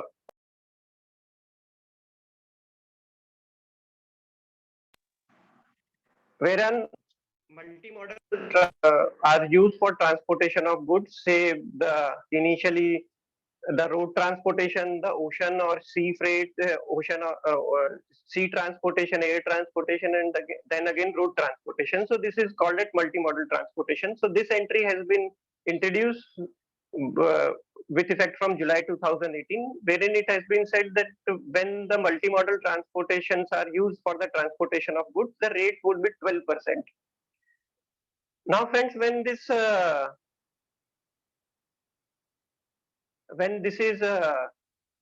entry is introduced at 12%, 12%, there is a huge chow in the industry because in the industry, especially when the transportation took place between two countries, there are many limb of that transaction wherein certain part is exempted. So if we see the cross-border transaction, most of the freight prior to this recent amendment was exempted. So when it is considered as a multimodal transportation, the entire transactions become one transaction and leviable at the rate of 12%. So it was not accepted by the industry, and subsequently through the notification amendment has been an explanation has been added to this notification to this entry, wherein it is said that this entry is applicable only for the domestic transportation, not for international transportation. So now, if there is within India, if multimodal transportation is used, the tax rate would be 12%. For other mode of transportation services, for say for transportation of goods by rail, other than the services specified in serial number 4, the rate would be 2.5%. This is the case when the transportation would be taken care by the railway itself.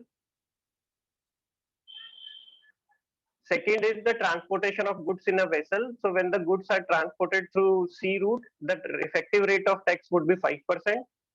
Transportation of goods in container by rail by any person other than the railway. So the entry number 1 and entry number 4 are distinct. Entry number 1, the transportation would took place by the railway itself, and entry number 4, the transportation will be taken by someone else, and railway would provide a platform for transportation of the goods, and the container will be outsourced to some other party, and other party will issue their own consignment note and assume the responsibility for the transportation of goods. In that case, the rate would be 12%. Next is the goods transportation service other than the above entries. The effective rate would be 18%.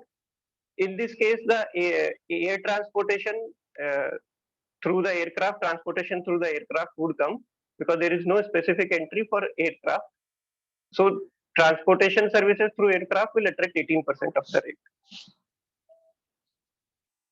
Now, if we discuss about the exemption available to the transportation industry, so first is the transportation services by transportation of goods will be exempted, where the goods are transported by road or by inland waterways. This is exempted, and through this entry, the GTA and the courier company has been excluded, which means the transportation by GTA and courier company doesn't have any exemption, and they will continue to be taxed.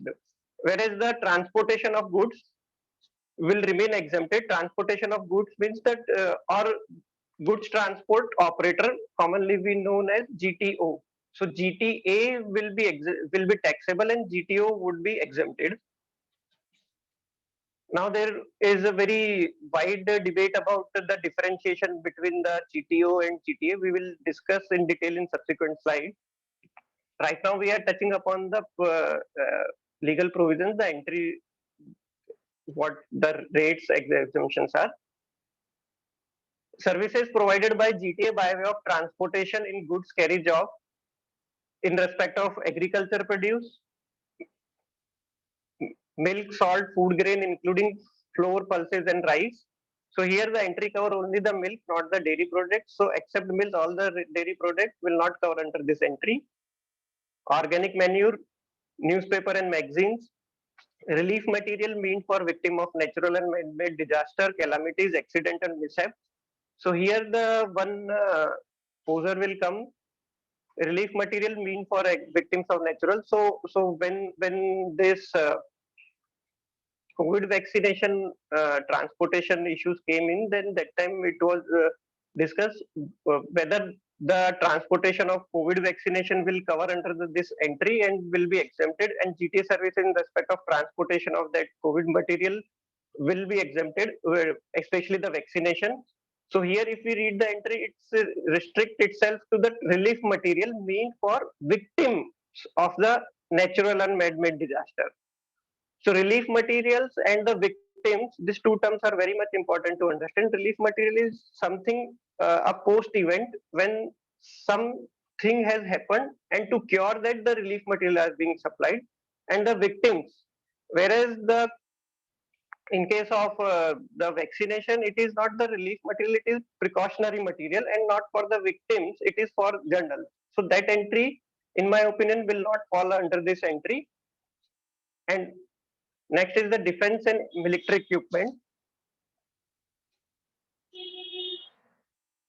Next is the transportation and single carriage does not exceeding rupees 1500. Similar entry was exist into the service tax era.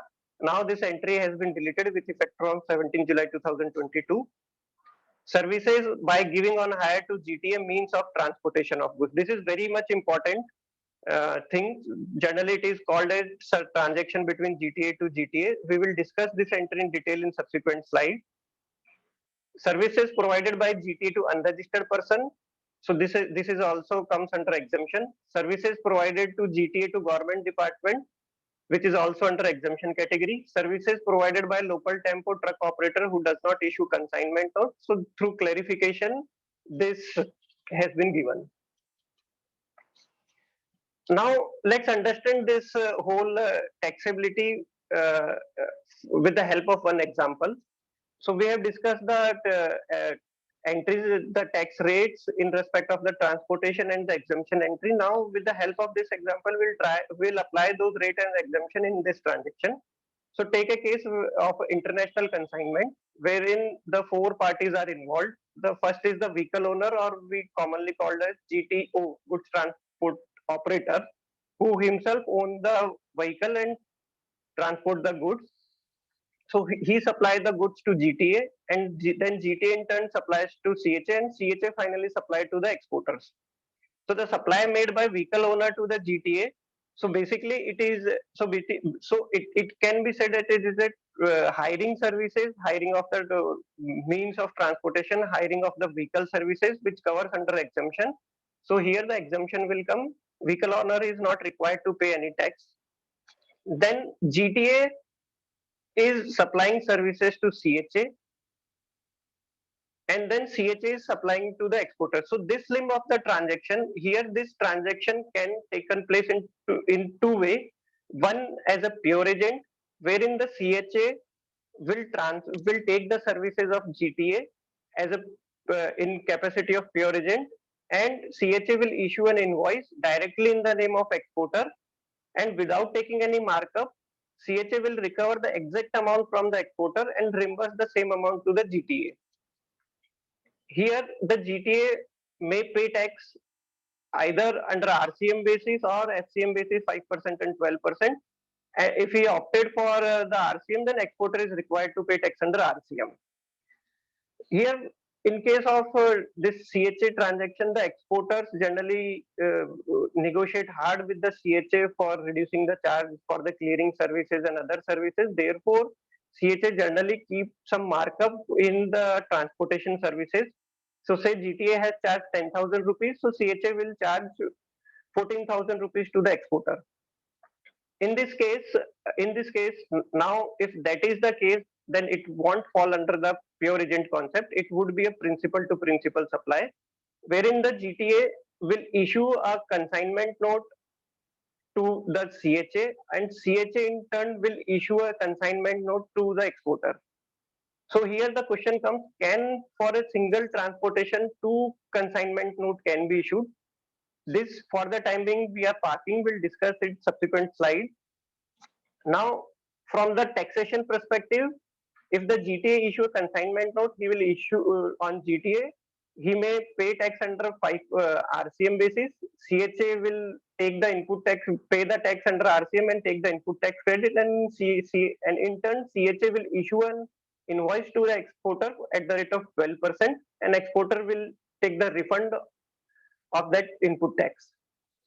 Similar modalities can took place in case of domestic consignment, except one scenario when the vehicle owner will provide services to GTA, which will be exempted, and when the GTA supplies services to the logistic industry under RCM, or say at the rate of 12%, the logistic company, so now the logistic company comes with the many services. It's not just goods transportation services, it provides other services as well. So it will fall under the residuary entry, and it will charge to maintain the flow of credit. It will take 18% of the credit, and then the same would be transferred to the manufacturer, and manufacturer will avail the input tax credit.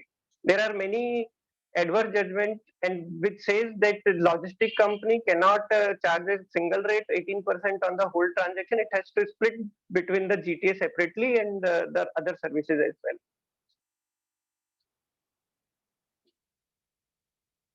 The next is the registration part. Now take a case when the GTA has opted to pay tax under RCM. Does it require to take registration compulsory?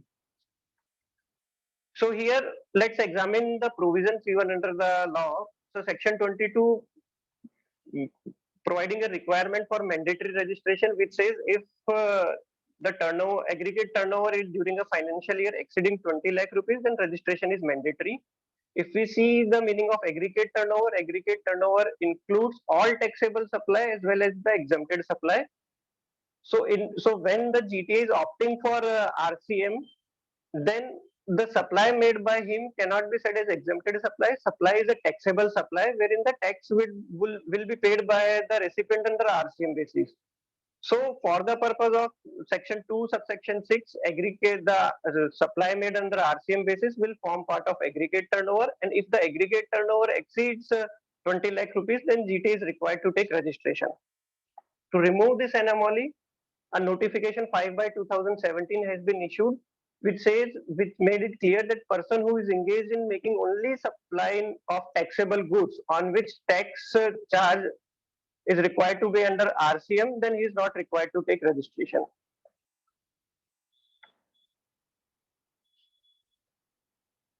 As we have seen the exemption notification, which says that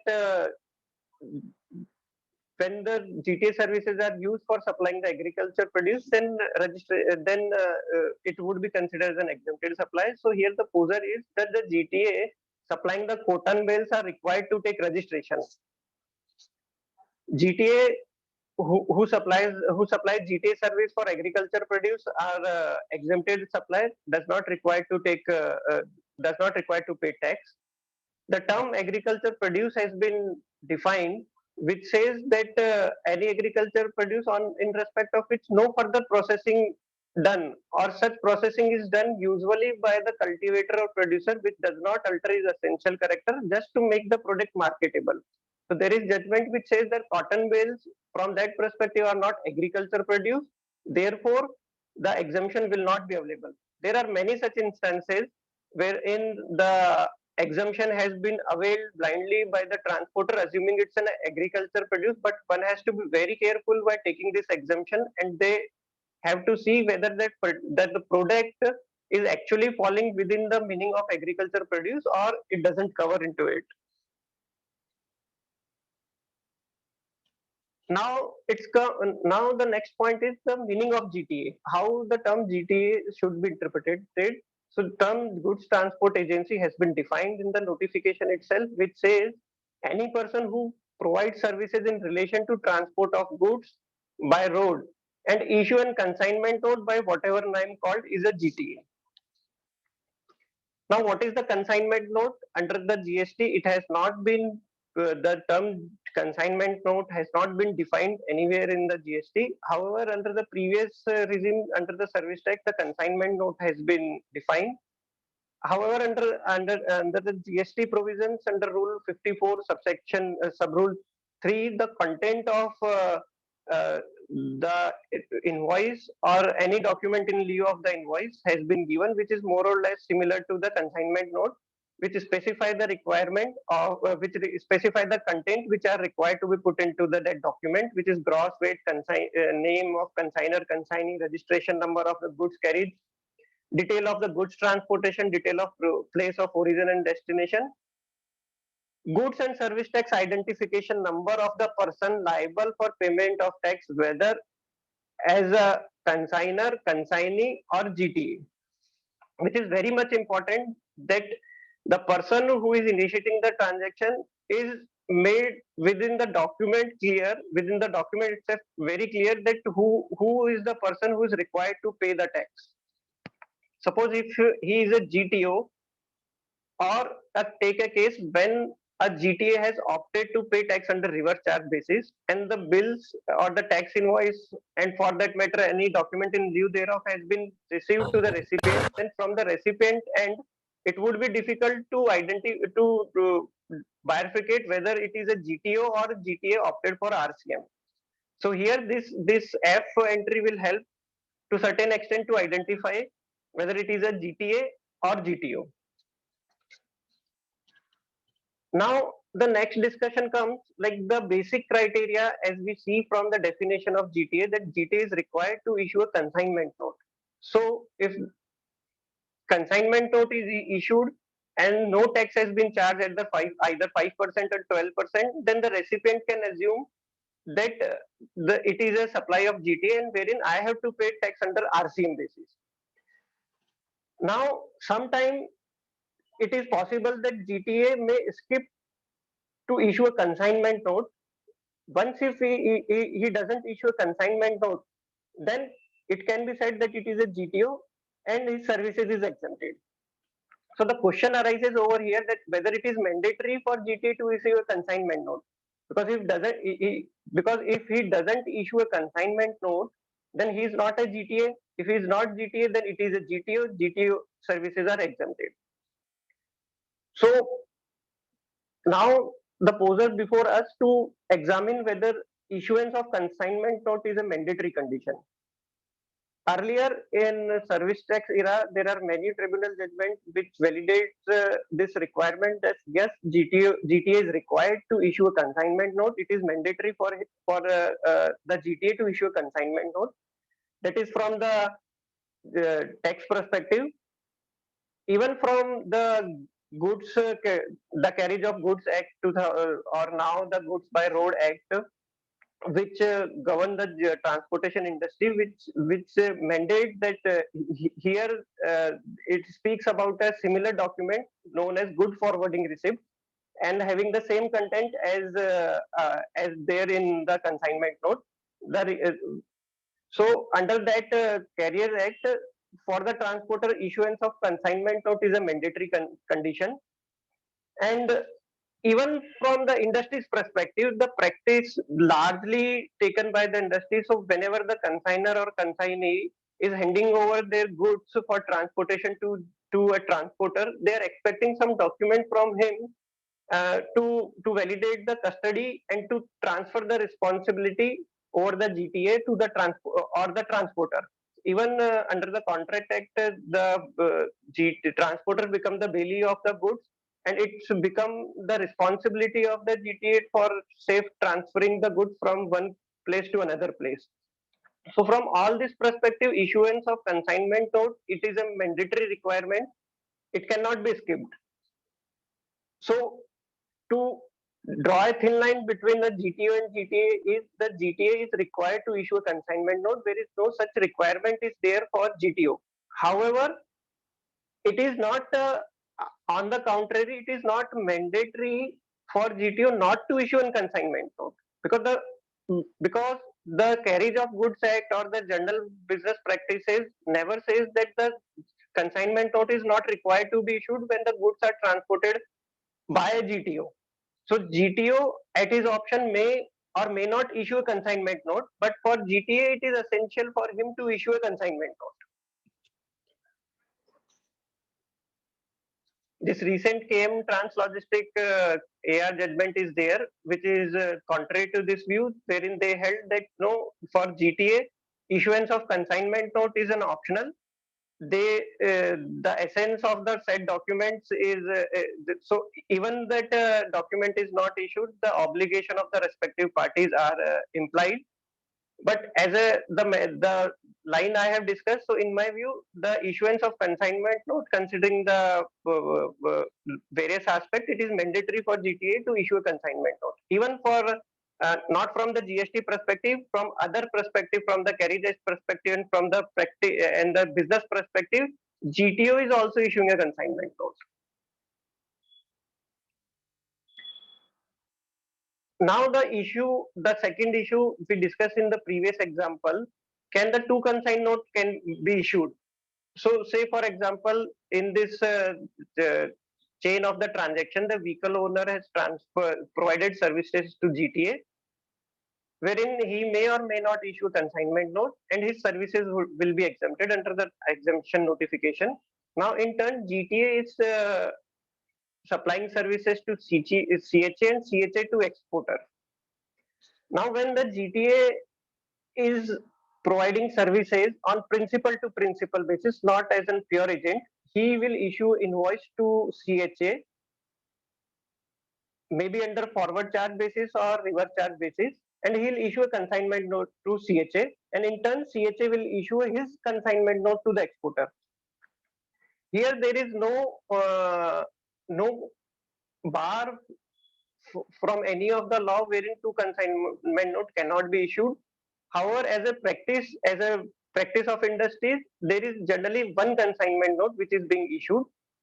However, law doesn't bar, nowhere in the law it is stated that two consignment note can be issued. It can be issued. So this depends on the practice of person to person, whether they are issuing two consignment note and one consignment note. Law is not barring from anyone to issue a double consignment note, two or more than two.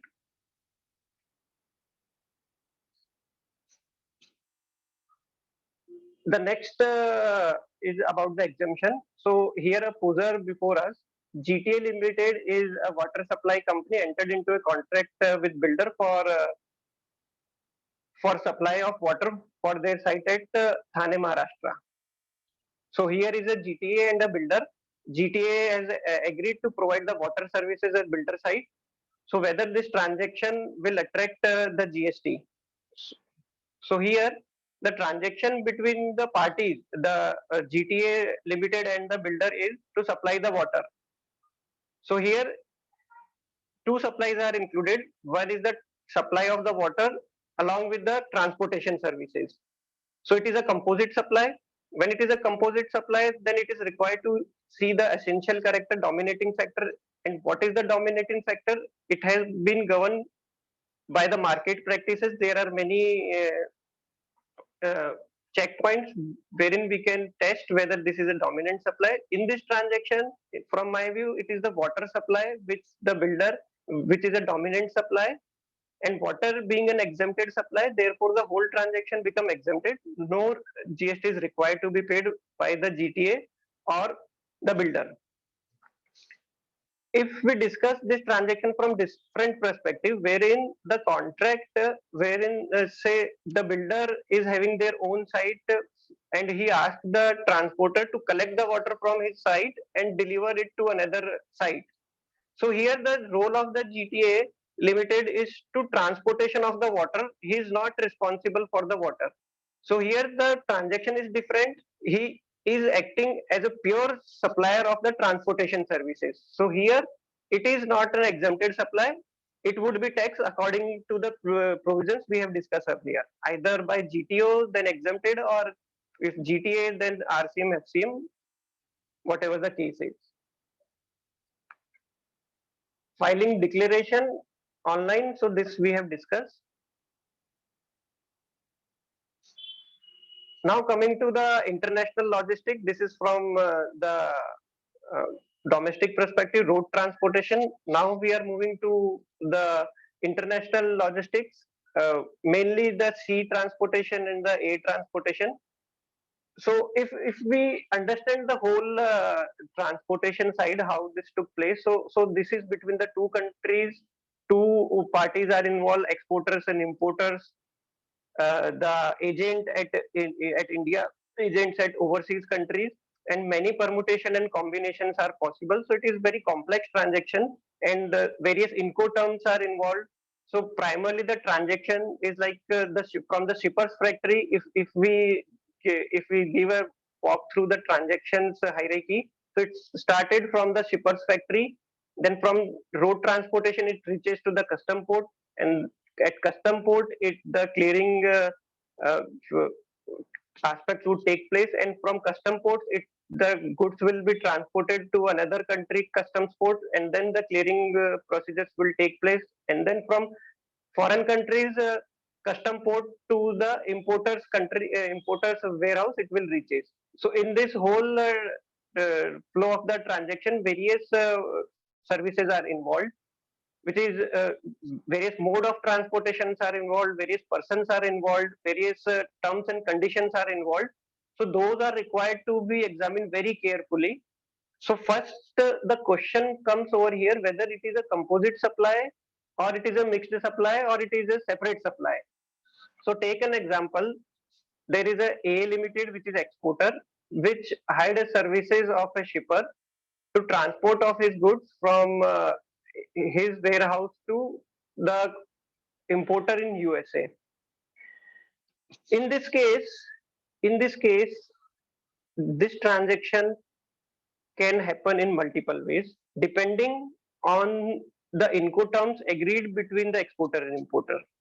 Say, take an example, if the Incoterms are DDP basis, delivered duty paid. So entire transaction, entire formalities for the transportation, right from the warehouse of exporter till it reaches to the warehouse of importer, will be in the scope of the exporter.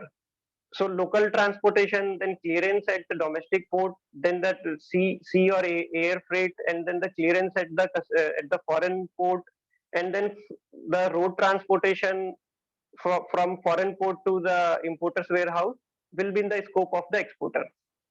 Now, if we hire the services of a shipper or a logistic service provider, so the logistic service provider, the logistic service provider is providing services to the exporter, and in turn, logistic service provider taking some part of this transaction at his own, and some portion of this logistic he is outsourced to OA, overseas agent. Generally, for the transaction lag at foreign land will be taken care by the overseas agent. So he will take the services of overseas agent. So the services of overseas agent is a transaction between the Indian logistic partner and the OA. There is nothing to be done with the consignor or consignee. So here the taxability of the transaction is required to be analyzed accordingly. Here some portion may be considered as the export, eligible for zero rated benefits, some is eligible for exempted supply. So here the question comes whether it is a composite supply or a mixed supply. Government has tried to consider this transaction as a one single supply, and they introduced multimodal transportation entry at the rate of 12%. But the industry doesn't accept it, because actually practically there are multiple there is a possibility of transaction, that transaction can be splitted in each piece meal basis. There is no necessity. It is a kind of la carte menu. The one logistic partner will help only for the transportation of goods. The sea or air freight will be taken care by the exporter himself, and the foreign port part will be taken care by the importer of that country. So various permutation and combinations are available, and generally this is how this industry works. There is no necessity that all these services are naturally bundled. Therefore, explanation has been inserted to multimodal transportation, wherein it is restricted to the domestic transportation only, not for international transactions. So this is not neither a composite supply nor a mixed supply. It is a segregated supply, wherein each supply is a different supply, and accordingly the taxability will be decided. Now, this place of supply provisions, will run through this. I think in previous session this has been dealt in great manner. I will discuss only the relevant entry which are relevant for transportation services only. I'll not touch upon all this place of supply provisions. So to begin with, the place of supply applicable for goods transportation services. Here, two sections we will discuss: section 12 and section 12.8 and section 13.9. 12.8 will come into the picture when both the supplier and recipients are located into India, and 13 provision of section 13 will apply when either of the party, either supplier or recipient, either party is located outside India. So in this case, when in respect of the transportation services, when both the buyer and the supplier, when the supplier and recipients are located in India, section 12 will come into the picture, which provides that if the transaction is taking place if the supply are made to a registered person, then POS shall be the location of such registered person. And for sake of clarity, I would like to convey over here that as per IGST Act, if the location of supplier and the POS are in the same state, then it would be intrastate supply and liable for C+S. And if the POS and the supplier location are in different states, then it would be interstate transaction and liable for IGST. So to decide whether a transaction will attract IGST, CGST or SGST or qualify for export, it is very much aimed for deciding the POS in case of transportation of goods. So when in case of domestic transportations, if the supply is made to registered person, then location of such registered person will be the POS. If the supply are made to an unregistered person, then the POS shall be the location where the goods are handed over to the transporter. So now suppose if the transporter is located in Maharashtra and an unregistered person is located in Gujarat, and goods are required to move from Maharashtra to Gujarat. Here, since the goods are handed over for transportation in Maharashtra, POS will be the Maharashtra, supplier location is Maharashtra, this would be intrastate transaction and attract C+S. This after this there is an insertion of a proviso under this after this sub-rule 8, which says that provided where the transportation of goods is a place outside India, the POS shall be the place of destination of such goods. So this results into a very peculiar scenario, especially in case of outbound export transactions. So let's take a scenario when the supplier is located in India, the transporter is located in India, exporter is also located in India, both are into Maharashtra. Exporter approaches to the transporter for transportation of goods from India to outside India. Here, according to this provision, the POS shall be outside India and it will attract the IGST. If both the persons are located in Maharashtra and the transaction attract IGST, then there would be issue in taking the input tax credit. However, in December 2022, a clarification has been come in wherein it is stated that if from the portal perspective doesn't allow to choose IGST when you select the GST of the of 27 code, so of the same state. So in that case, a advisory has been issued wherein it is stated that if in that case other territory can be issued. However, in that case, it may not appear into the GSTR 2B of the recipient. Again, the problem would come. However, through clarification, then credit can be taken in that case. This provision, this proviso has been deleted in finance, is proposed to be deleted in Finance Bill 2023, which has been accepted and got the assent of the President. And however, the effective date of this is not yet notified. So presently, this proviso exists, and accordingly, the POS has to be decided. Now, take a scenario when either of the person is located outside India, either the supplier or the recipient is located outside India. So the POS shall be decided in term of provision of section 13(9), which says the POS shall be the location where the goods are destined. So if the goods are destined to a country outside India, then the POS shall be outside India, and accordingly the tax treatment will be provided. So this POS provision we have discussed from the transportation service perspective. Now let's discuss this same provision from the other services perspective, land charges, clearing and handling charges. So here it will govern by the general provision of the POS, general rule of the POS provisions. So when both the supplier and the recipients are located in India, then the POS shall be decided according to section 12 subsection 2, wherein if it is a registered customer, then the location of such registered person will be the POS. And if the person is not registered, but its location is known, then that location will be the POS. If the location is not known, then the location of supplier will be the POS. This is the general rule.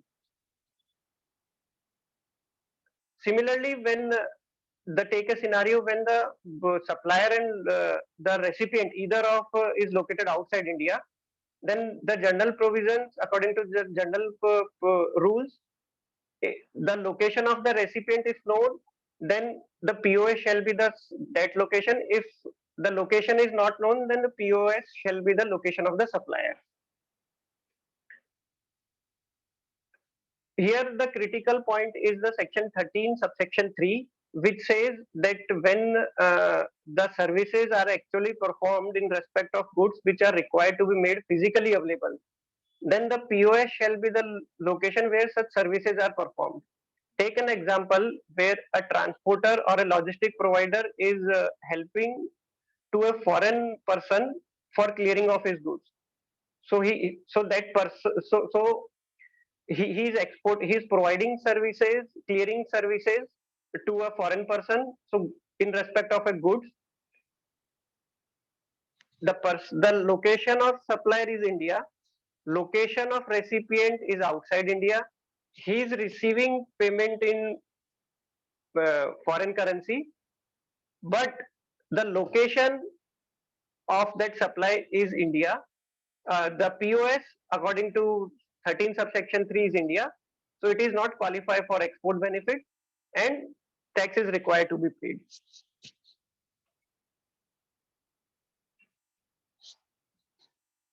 Now let's discuss the tax rates in case of air freight or the sea freight.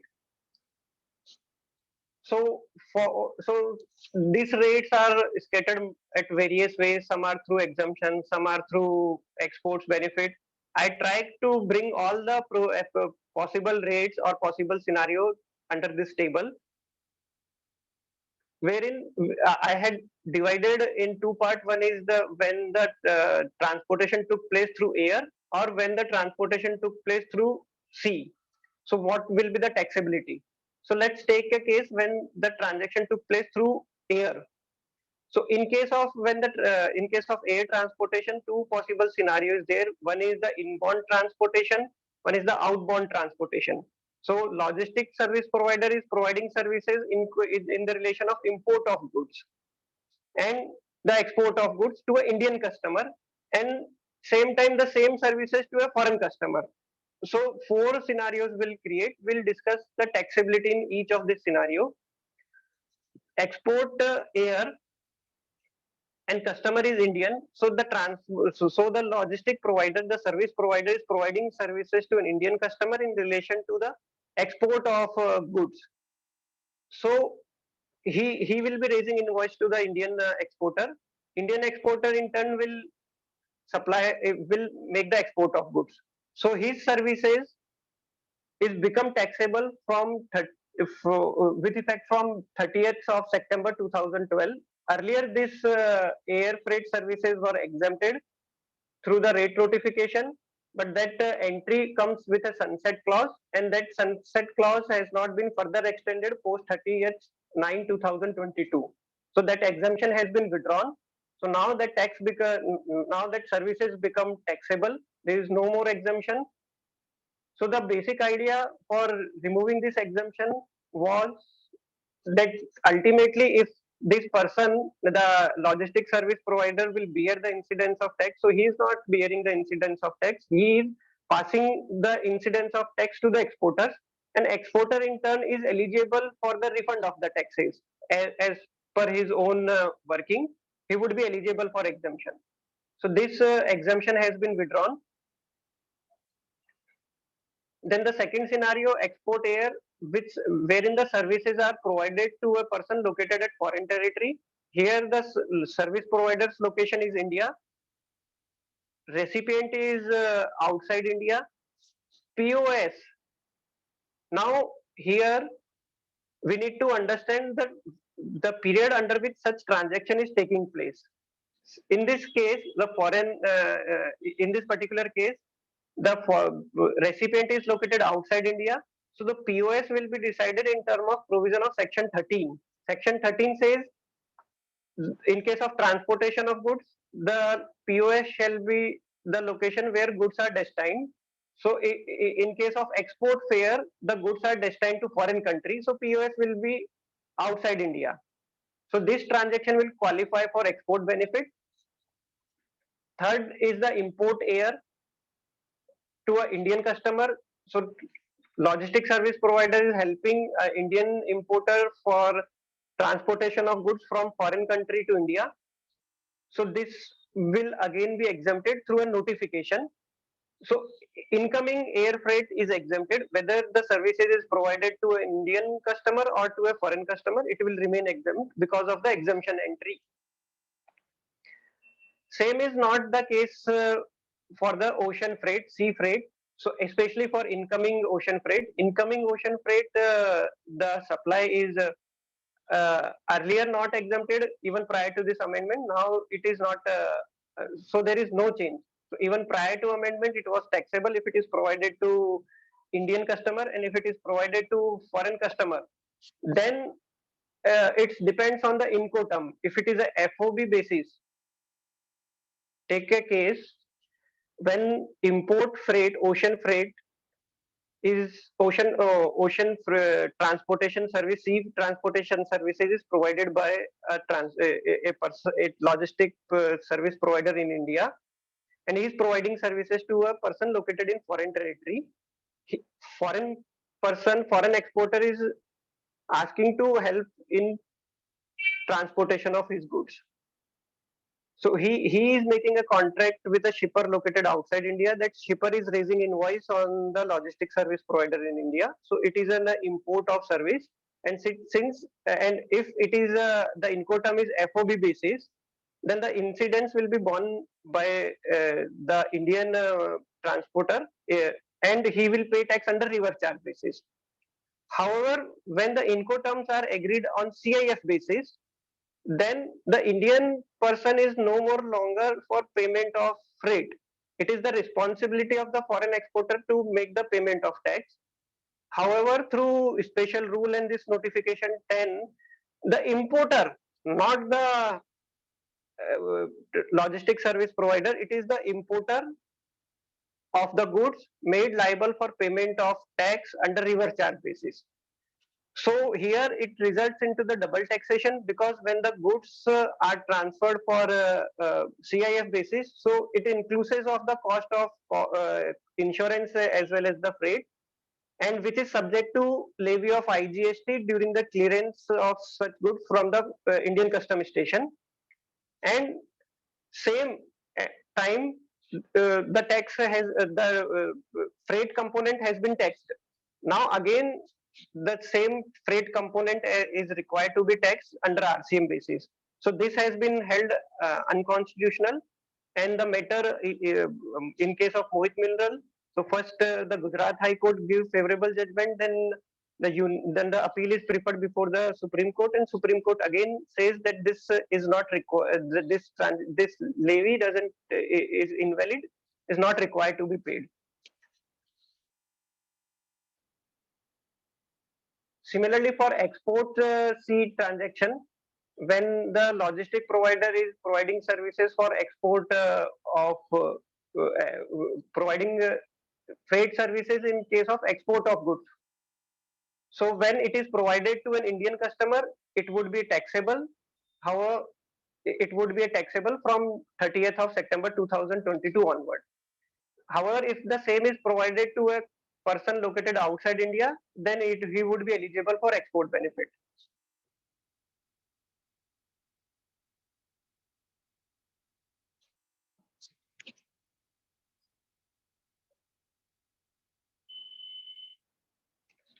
Now to move further, here we have discussed that now let's discuss how this industry actually works. This is what taxability we have discussed. I know it is very difficult to understand all these things. I have put in a tabular format which can be referred subsequently, and accordingly this is required to apply in respect of each individual transaction. First transaction is required to be understand, then it has to be look where this entry will fall, and then POS provisions, rate, exemption notification, all these things are required to be applied, which is very complex things.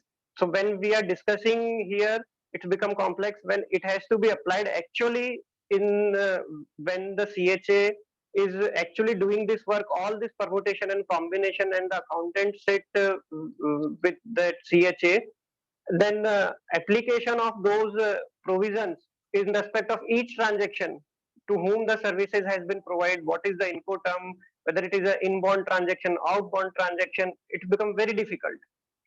When at the end of the year it comes for an audit and for a health checkup thing, then identifying the data with respect to this, again a very challenging thing.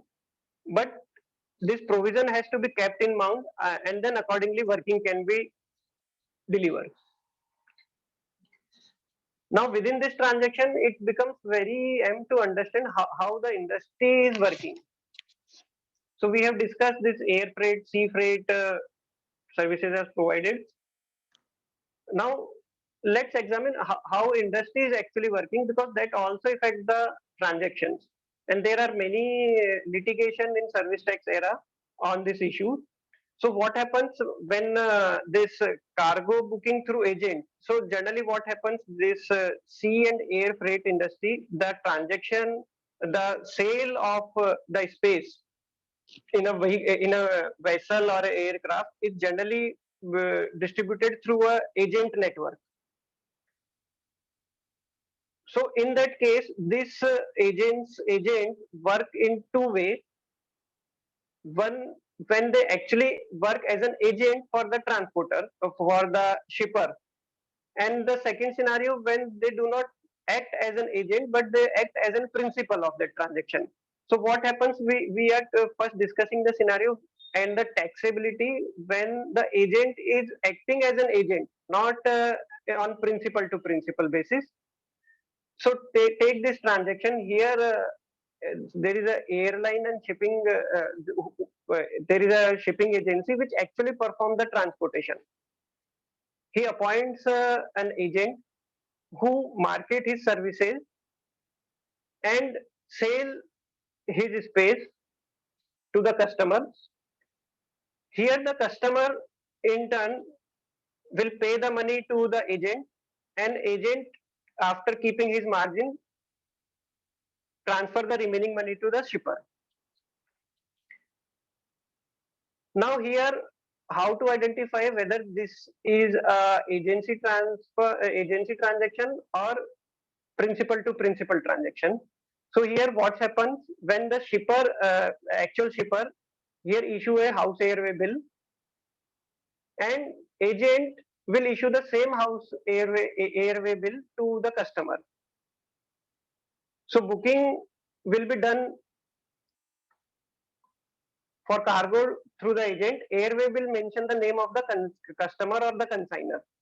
Consideration for the services received by the agent from the consignor for onward transfer to the shipper or shipping line. Here, agent merely a pass-through agent of the consideration. He is not assuming any responsibility. So the basic difference is when the person is acting in the capacity of agent, he is not assuming any responsibility of the transportation. In case if any risk is materialized, the contracting party between the contracting party would be the shipper and the consignor or consignee. Agent will not assume any responsibility. It is between the party to it is between the shipper and the exporter, consignor or consignee.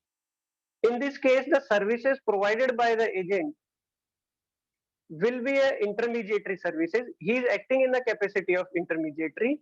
In case of intermediary, as we seen in the previous session, the POS shall be the location of intermediary, and accordingly the POS will be identified, taxability identified, and tax will be paid. Take a vice versa the scenario wherein take another scenario wherein this agent is not acting in the capacity of agent, he is acting in the capacity of freight forwarder or principal to principal basis.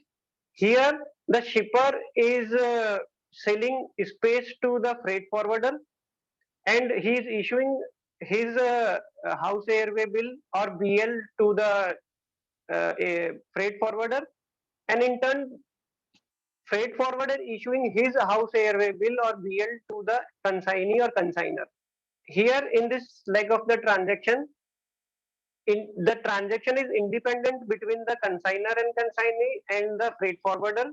In case if any risk is materialized, the contracting party will be the freight forwarder and the consignor and consignee, and independently freight forwarder has his own right to make his losses good from the shipper, but the contracted would be different. Here the POS for both the transaction will be decided based on the provision of section 13 subsection 9, the location where the goods are destined. So if it is outside India, it may qualify for the benefit of export or exemption. So in service tax era, what happens mainly, the supply this transportation part, the ocean freight or the sea freight, the sea freight and the air freight largely were into the exempted category or eligible for export benefit. So whereas the agency transactions will fall into the intermediary supply and liable for taxation. Now it depends on the accounting practice. In some accounting practice, they net it off this transaction and they keep only the resulted net amount as their revenue in their books of accounts. Now and they don't pay any taxes. Later, the department has identified the mismatch between the 26 AS and the ST3 returns, and they issue the show cause notice for the differences between these two figures. The logistic service provider make an attempt to explain them that this is a freight forwarding transaction wherein we have acted on principal to principal basis. Therefore, this transaction is exempted or eligible for export benefit, hence not required to pay any tax even on the differential component. However, the department with a series of litigations, they have come with a conclusion, no, this has been done in the capacity of agent, and this differential is not the difference of trading of freight, it is a agency commission and liable for taxation. And accordingly, the n number of the show cause notice has been finalized and demand has been raised. We have make an attempt to convince them that both the transaction has to be understood carefully with the help of the documentation. Here the documentation will play a vital role, because whether the transaction has been done in the capacity of agent or in the capacity of principal can be established through the principal, can be established through the documentation. Without documentation, it will become very difficult to establish whether it is an agency transaction or a freight transaction. There are some favorable judgment, Greenwich Meridian Logistic Mumbai Tribunal, Jasper International, wherein it has been categorically said that this surplus, what has been arises, is depend on the nature of transaction. If it is proved that it is not an agency transaction, it is principal to principal basis, then it is not liable for taxation, it is exempted supply. The case has been Pawan Cargo, I think, has got a favorable judgment from the Mumbai Sestes, and the appeal has been preferred before the Bombay High Court. Therefore, all such cases on this matter has been parked for in call book. No further order is being passed, especially in this case.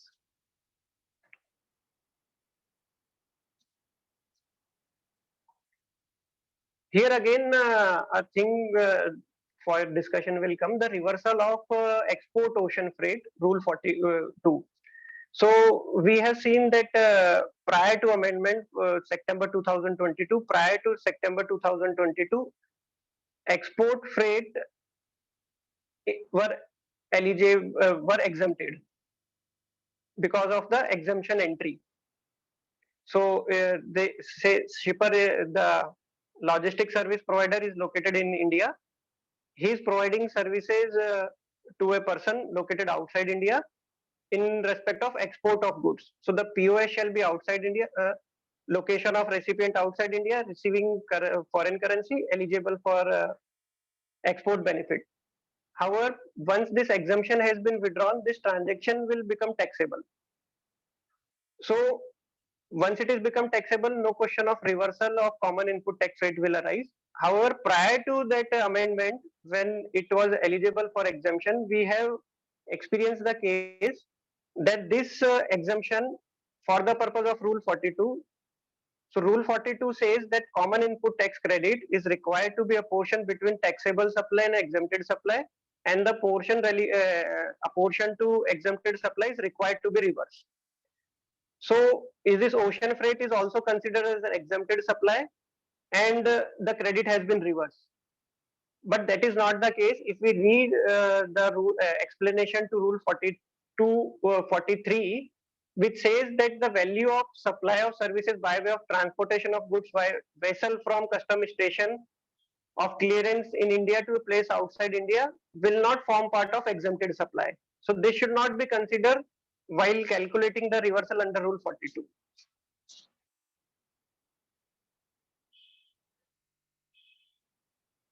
The reimbursement part. So here in logistic industry, it is very common that the CHA has incurred multiple expenses on behalf of consignor or consignee, like custom duty he pays, custom detention charge, container freight station charge, insurance, stamp duty, BL, survey charges. Many of these expenditures is incurred on behalf of the a consignor or consignee, and later he recovered the same from the consignor. However, and he doesn't pay any taxes, but non-payment of tax is very the claiming the abatement on account of pure agent is required careful attention, because the pure agent concept is subject to the multiple tests. If all those tests are passed, then that value can be considered as a pure agent and will not subject to taxation. If any of condition is missed, then it will difficult for CHA to claiming the for not payment of the tax on that component. So these aspects is required to be examined very carefully. As far as the documentation part is concerned for the reimbursement portion, some has practiced to make it a separate to make a separate challan for it and keep it as a balance sheet item, not to route through P&L account.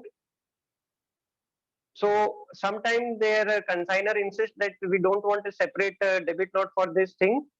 It has to be this. Sorry, I forgot.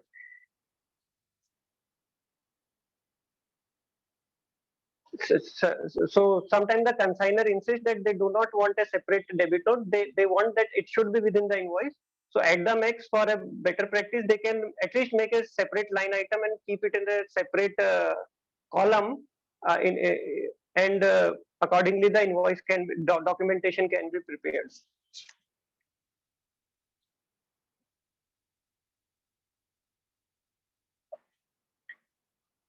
So friends, this is all from my side. I try to finish my presentation within the given time. So if the organizer permits, we can take few questions or we can conclude the session.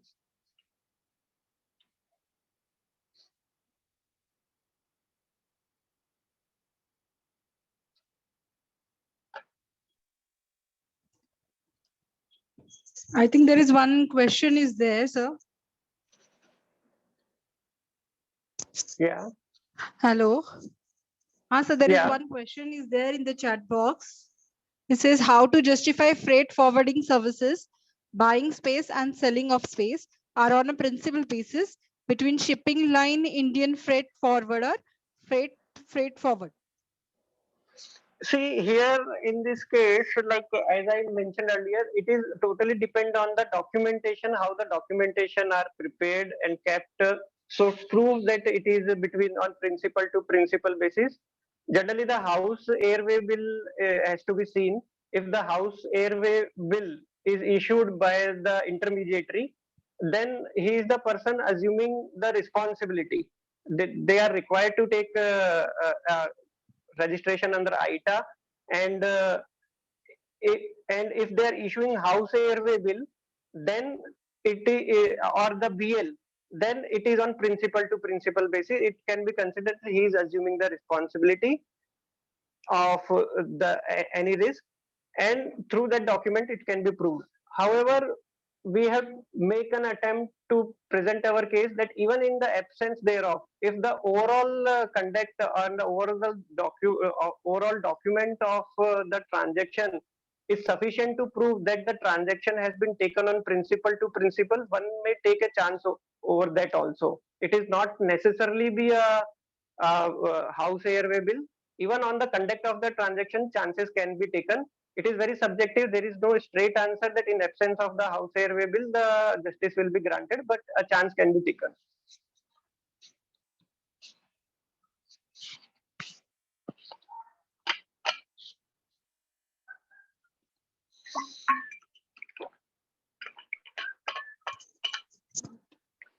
I don't think any other questions are there in the chat box.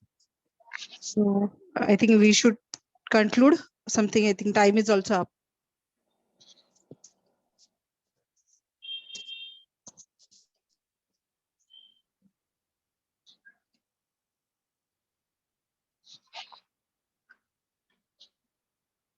Okay, so it was all from my side. Thank you for your patience listening. I would be happy if this would be an interactive session over live audience, so we can discuss it in better manner. Yes. But since it is a webinar, so we got least chance to interact with the members and to attend their queries. So WRC hope will try to keep you suited. I will inform the seniors accordingly. So pleasure is all mine, and thanks for giving the opportunity for sharing my views with the members. Thank you. You have taken a session very nicely. There are a lot of things you have covered. So I feel on behalf of WRC, I'd like to give a great vote of thanks to you and all the participants out over here. So it was a good session. Thank you, sir. Yeah, thank you.